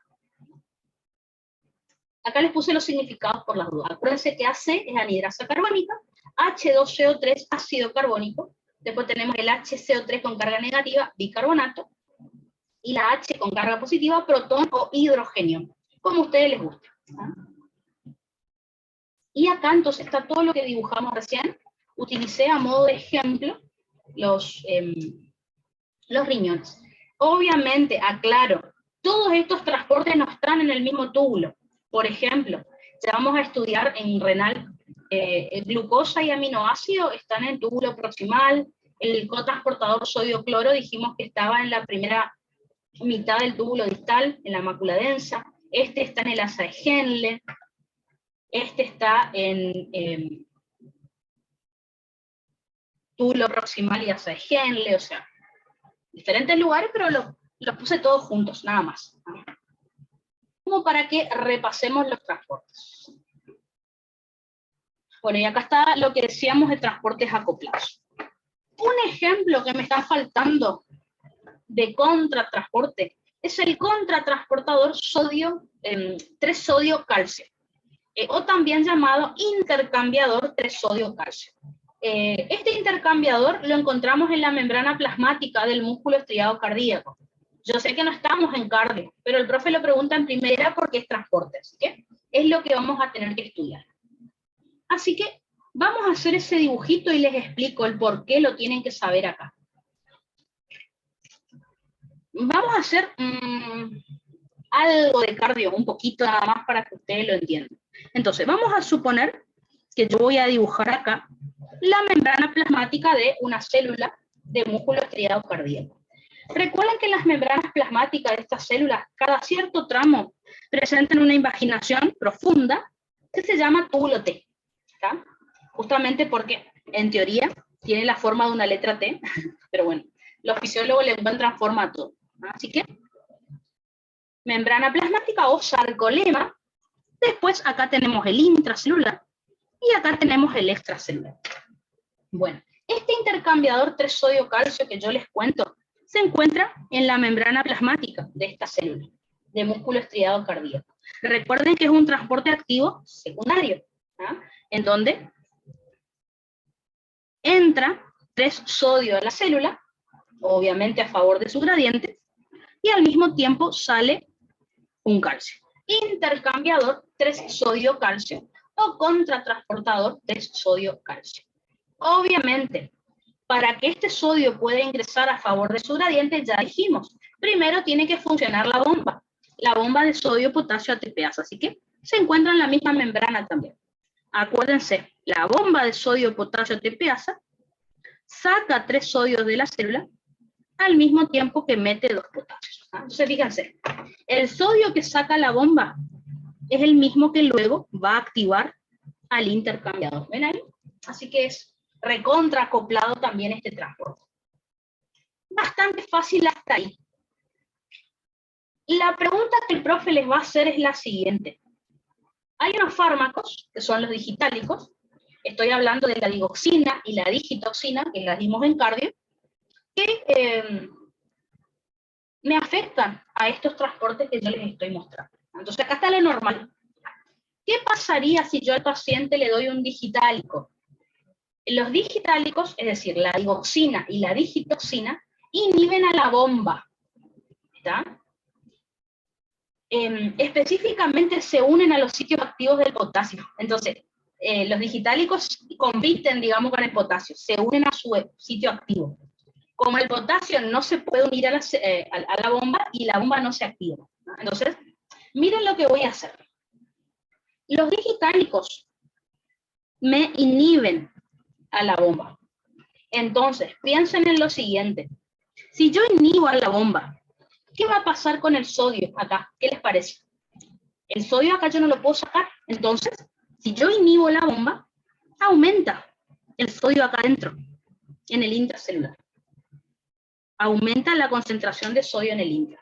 Como yo no puedo meter potasio, porque la bomba está inhibida, aumenta la concentración de potasio en el extra. Esas son preguntas de verdadero o falso que el profe siempre hace.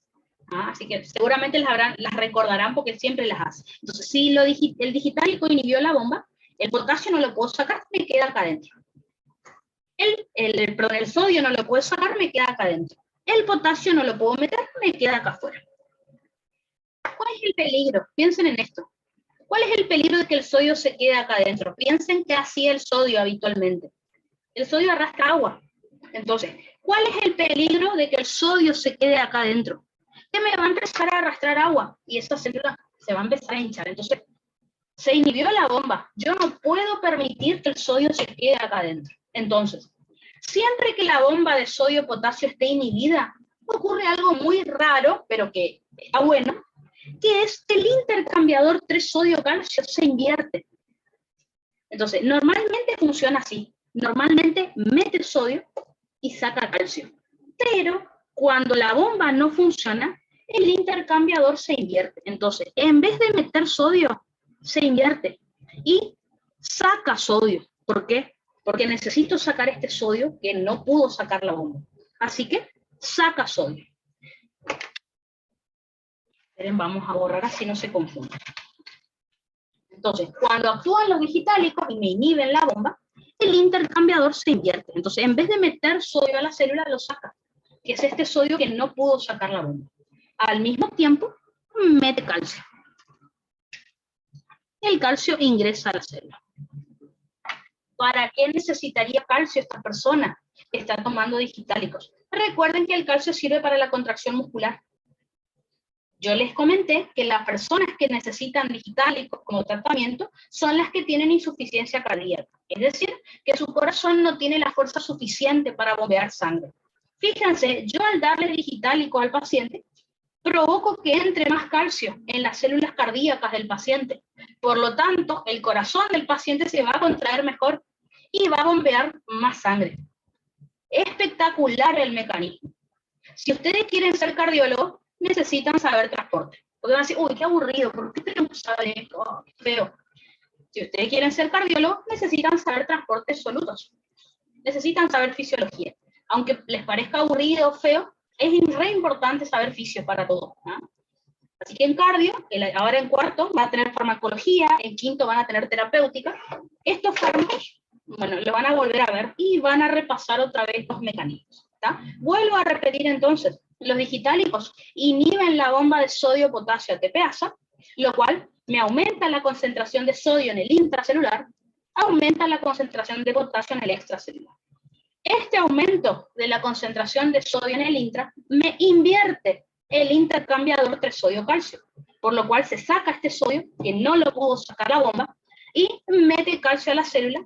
Ese calcio me aumenta la contractilidad cardíaca, lo cual hace que el paciente bombee mejor la sangre, ya que tiene insuficiencia cardíaca.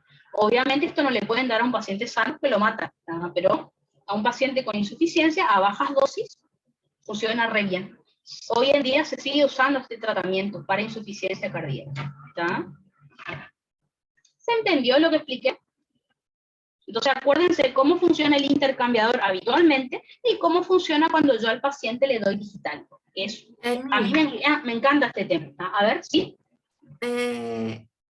Se inhibe la bomba de sodio y potasio porque los digitálicos compiten con el potasio. Exactamente, exacto. Entonces, les muestro acá por las dudas. ¿Se acuerdan que yo les mostré que acá había 2 sitios activos para el potasio? Había 3 para el sodio y 1 para el ATP. Habitualmente el potasio se tendría que unir a estos 2 sitios, junto con el sodio y el ATP, para que se active la bomba. Bueno, resulta ser que los digitálicos se unen, ocupan esos lugares. Entonces, el potasio no se puede unir, y ya dijimos que si no se ocupan los lugares con el potasio, con el sodio y con el ATP, ahí no funciona la bomba. Así que, generalmente el profe no tomaba esto, pero la otra vez preguntó, porque yo siempre le explicaba a los chicos, les decía, los digitálicos inhiben la bomba. Nunca les expliqué exactamente qué inhibe. Bueno, ahora necesito que lo sepan porque el profe preguntó en un oral. ¿Está? Los digitálicos compiten, o sea, realizan inhibición competitiva del potasio, básicamente, porque ocupan los sitios activos del potasio. Entonces ahí la bomba no se activa. Y bueno, me lleva a todo lo que estuvimos estudiando. ¿Está? Bueno, gracias. De nada, de nada. Así que vimos ejemplo de otro tipo de contratransporte y de paso, ¿cómo les serviría a ustedes? ¿Para qué les serviría saber transporte? Para tratamiento de un paciente con insuficiencia cardíaca. Yo les escribí ahí, no se preocupen, pero quería que entiendan el mecanismo. A ver, así que sabemos todos los tipos de transporte, menos el intercambiador 3-sodio-calcio. ¿no? Así que fíjense que acá les dibujé la membrana del músculo estriado cardíaco, donde ya vamos a estudiar en cardio que hay un montón de tipos de transporte en músculo cardíaco. ¿Ven? Tenemos canales de calcio en el músculo cardíaco. Recuerden que el canal de calcio es transporte pasivo, difusión simple. Tenemos la bomba de calcio ATPasa, que yo les comenté, que es transporte activo primario. Acá tenemos la bomba de sodio-potasio ATPasa, que es transporte activo primario también. Y acá tenemos el intercambiador 3-sodio-calcio, que es transporte activo secundario de tipo contratransporte. Nombre, apellido y DNI del transporte, completito. ¿tá? La bomba, sí, bueno, la bomba, díganle, bomba de sodio-potasio ATPasa, que es transporte activo primario. Completito el nombre, al profe le gusta bien completo. Si me dicen intercambiador 3-sodio-calcio, bueno, el intercambiador 3-sodio-calcio es un transporte activo secundario de tipo contratransporte. Completo. ¿ah? Por ejemplo, acá ya les había nombrado que la bomba de calcio ATPasa, que es transporte activo primario, también está en la membrana del retículo endoplásmico liso que tenemos en el corazón. Esto como para mostrarles varios ejemplos. Pero recuerden que lo que me interesa es el funcionamiento de esto que les conté recién, y acá lo escribimos. ¿ah? Recuerden que los digitálicos son dos drogas, la digoxina y la digitoxina. Ah, perdón. El profe lo pregunta de otra manera en el examen, les pongo acá.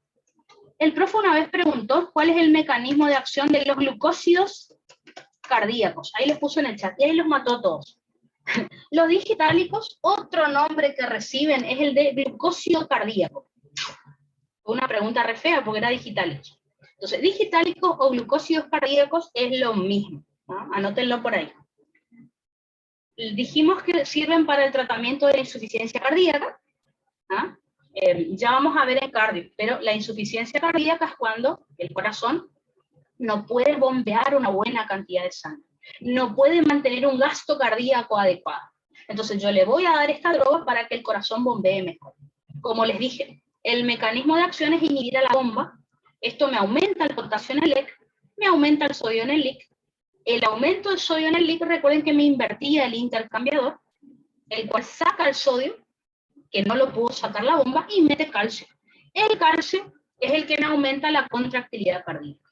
¿ah? El corazón empieza a bombear mejor. Y acá les pongo otra característica importante y muy buena que tienen los digitálicos.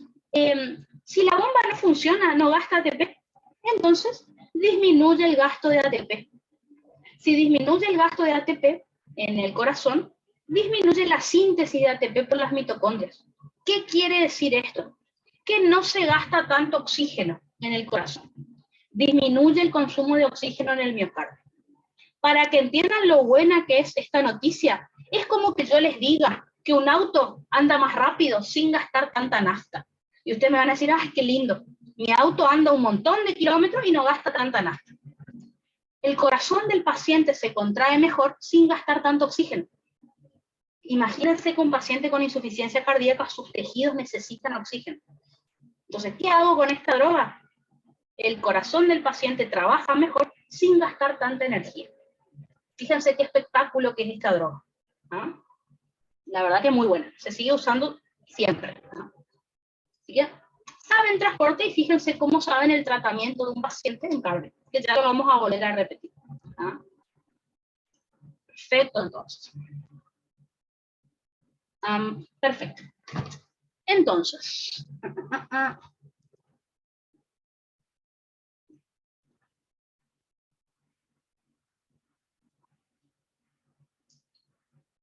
Entonces, ¿alguna pregunta hasta acá? ¿Algo que no les haya quedado claro de lo que les conté?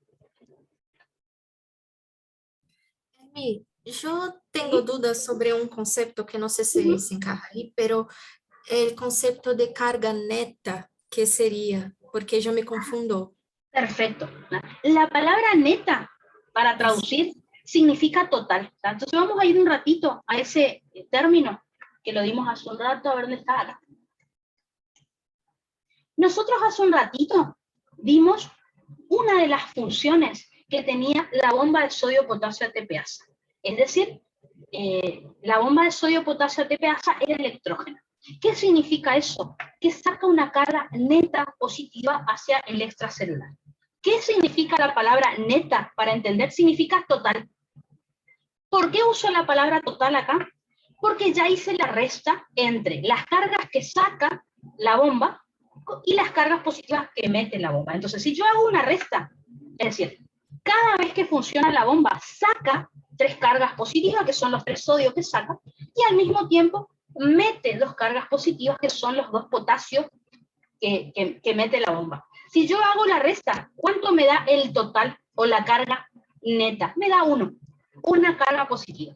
Dicho de otra manera, cada vez que funciona la bomba, la membrana, el interior de la membrana pierde una carga más de lo que ingresa. ¿No? ¿Por qué? Porque estoy sacando una carga de más de lo que está ingresando.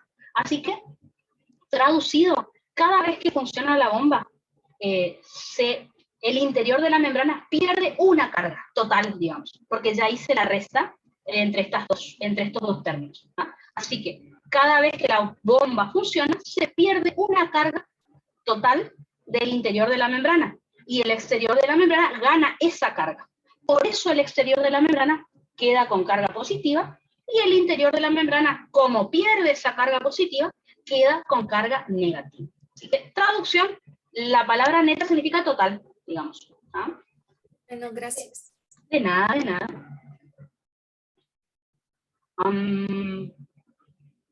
Perfecto. Eso entonces era todo lo que teníamos que saber acerca de transporte de solutos. Transporte activo, transporte pasivo. Así que, ¿qué es lo que tenemos que hacer ahora? Tenemos que empezar a hablar de la ósmosis, es decir, del transporte de agua.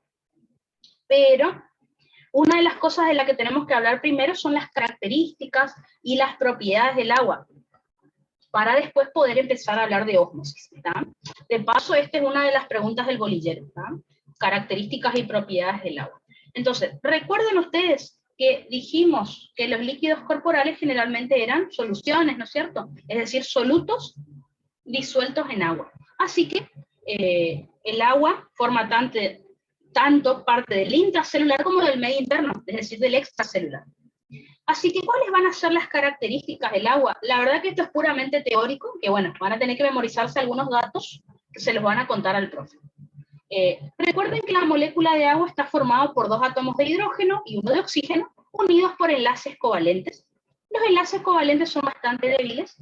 ¿Qué significa enlace covalente? Significa que el oxígeno y los hidrógenos comparten el par de electrones. ¿Ya? Eso significa enlace covalente, como hemos estudiado en primer año de la Facu, y el ángulo de unión entre el oxígeno y los hidrógenos, fíjense que es de 104 grados. Porque por ahí solemos dibujar las moléculas así, ¿no es cierto? Y está mal, no es 180 grados, es 104, ¿ya? Es como medio así.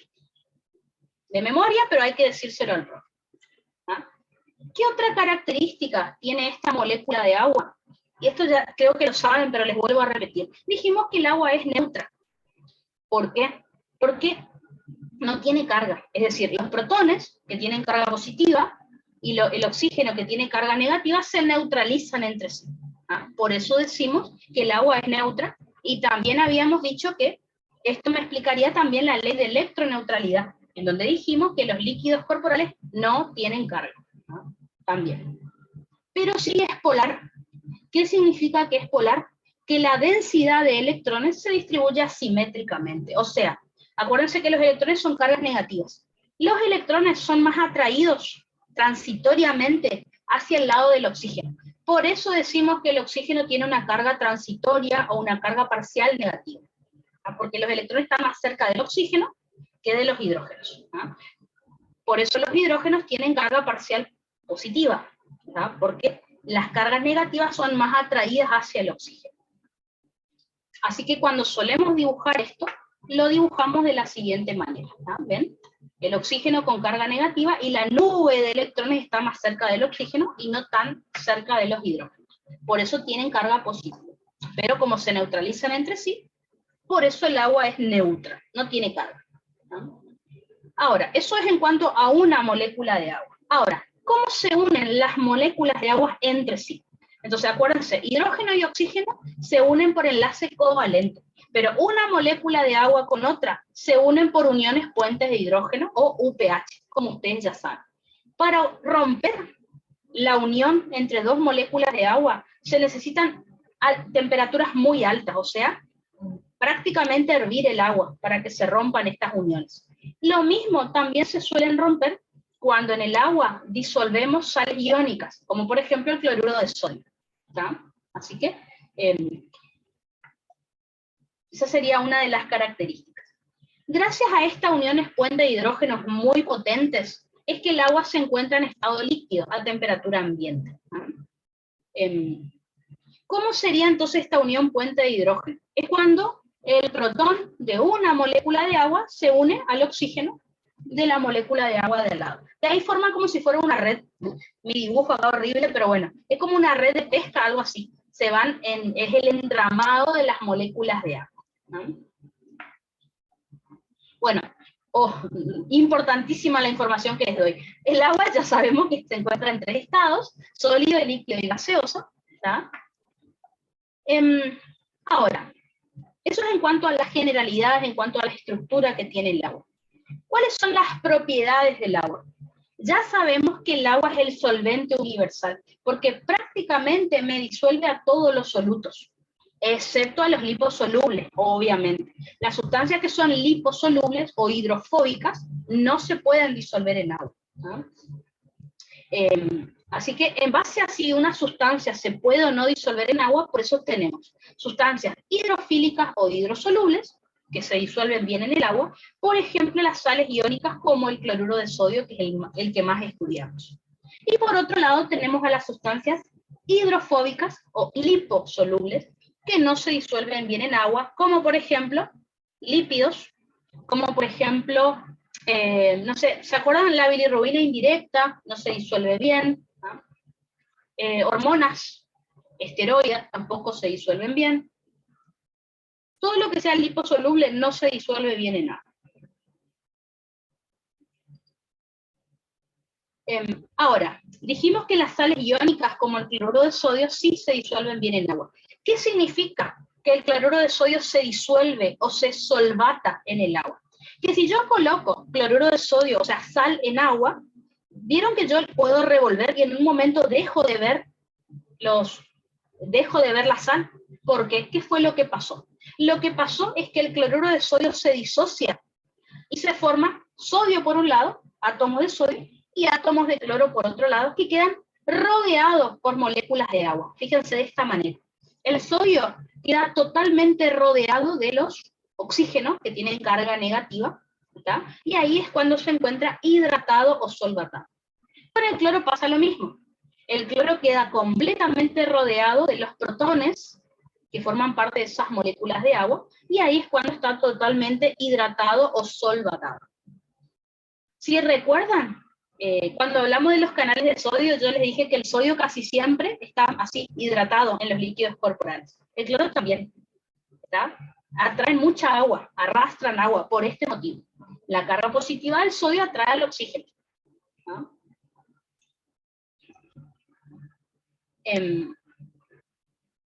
Otra cuestión para no confundirse.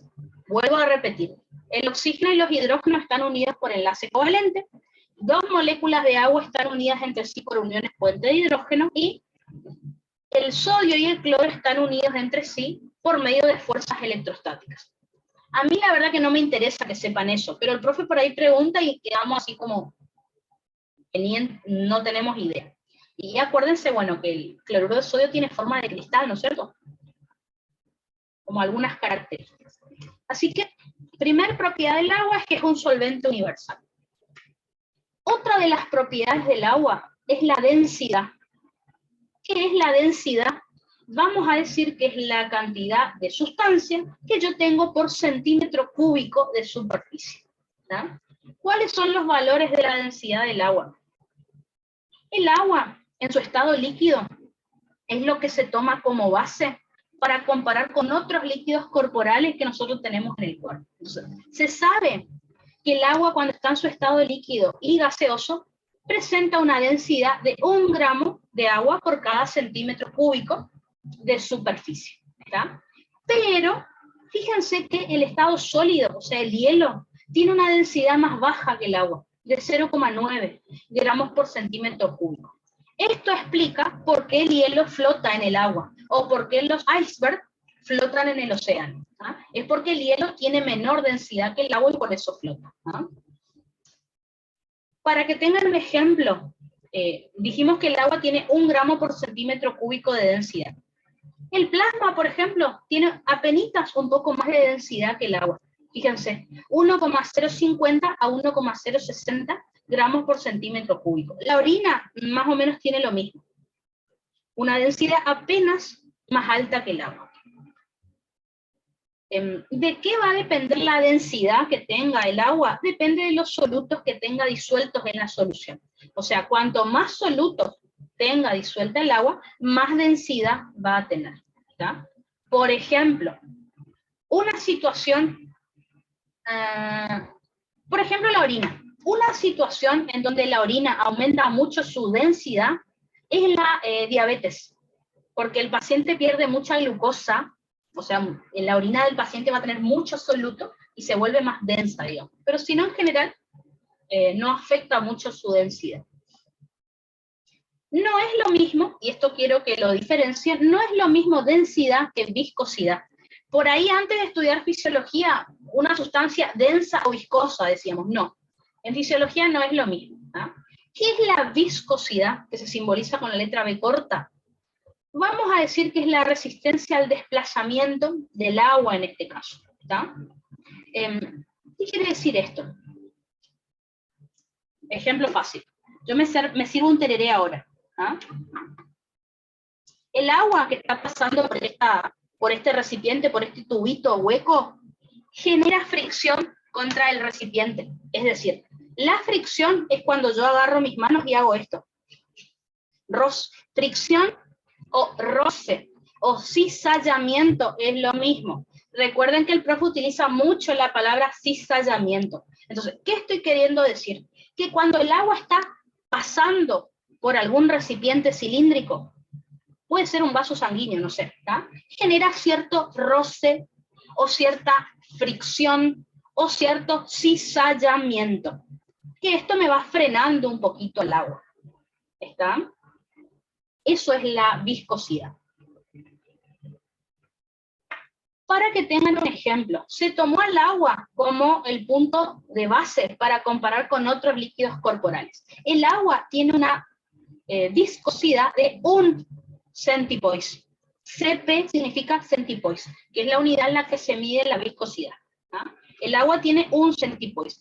Para que tengan un ejemplo, el plasma, no se ve acá, pero dice 1,6 centipoise. El plasma es un poco más viscoso que el agua. O sea, tiene más resistencia al desplazamiento. Y fíjense la sangre completa, o sea, el plasma más los glóbulos rojos, los glóbulos blancos, tiene 4 a 5 centipoise. ¿Ah? O sea que la sangre tiene mayor resistencia o se puede frenar más cuando circula por los vasos que solo agua o solo plasma. ¿Está? Como para que tengan en cuenta. ¿Por qué necesito que sepan esto? Porque en cardio vamos a ver la ley de Poiseuille, no sé si les suena. La ley de Poiseuille me habla de la viscosidad de la sangre y me habla de patologías que me afectan la viscosidad de la sangre. Y eso hace que la sangre circule o más lento o más rápido. Así que está bueno que desde ahora aprendan lo que es viscosidad para que cuando estudiemos en sangre no se les complique tanto la ley de Poiseuille. ¿Está? Que la ley de Poiseuille saben ustedes que siempre la vamos a estudiar, ¿no? Sí, repito entonces los valores de viscosidad. El del agua es de 1 centipoise, perdón, acá no se ve, 1 centipoise. El del plasma es de 1,6 a, acá puse 1,6, pero en realidad es de 1,6 a 1,8 centipoise. Y el de la sangre es 4 a 5 centipoise. ¿Está? 1, 1,6 a 1,8 y 4 a 5 cp.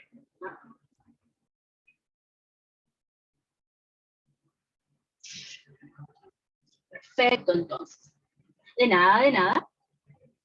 Bueno, vamos a tomarnos entonces un recreito, ¿ah? Son las 4, así que hacemos 5, 10 minutitos de recreo y después seguimos con esto. Yo calculo que vamos re bien de tiempo, así que calculo que ahora vamos a terminar estas características y ya les voy a empezar a hablar de ósmosis, que ustedes saben que es un tema difícil, pero re importante que siempre se toma. Así que vayan a prepararse un té, descansen un poco y enseguida seguimos.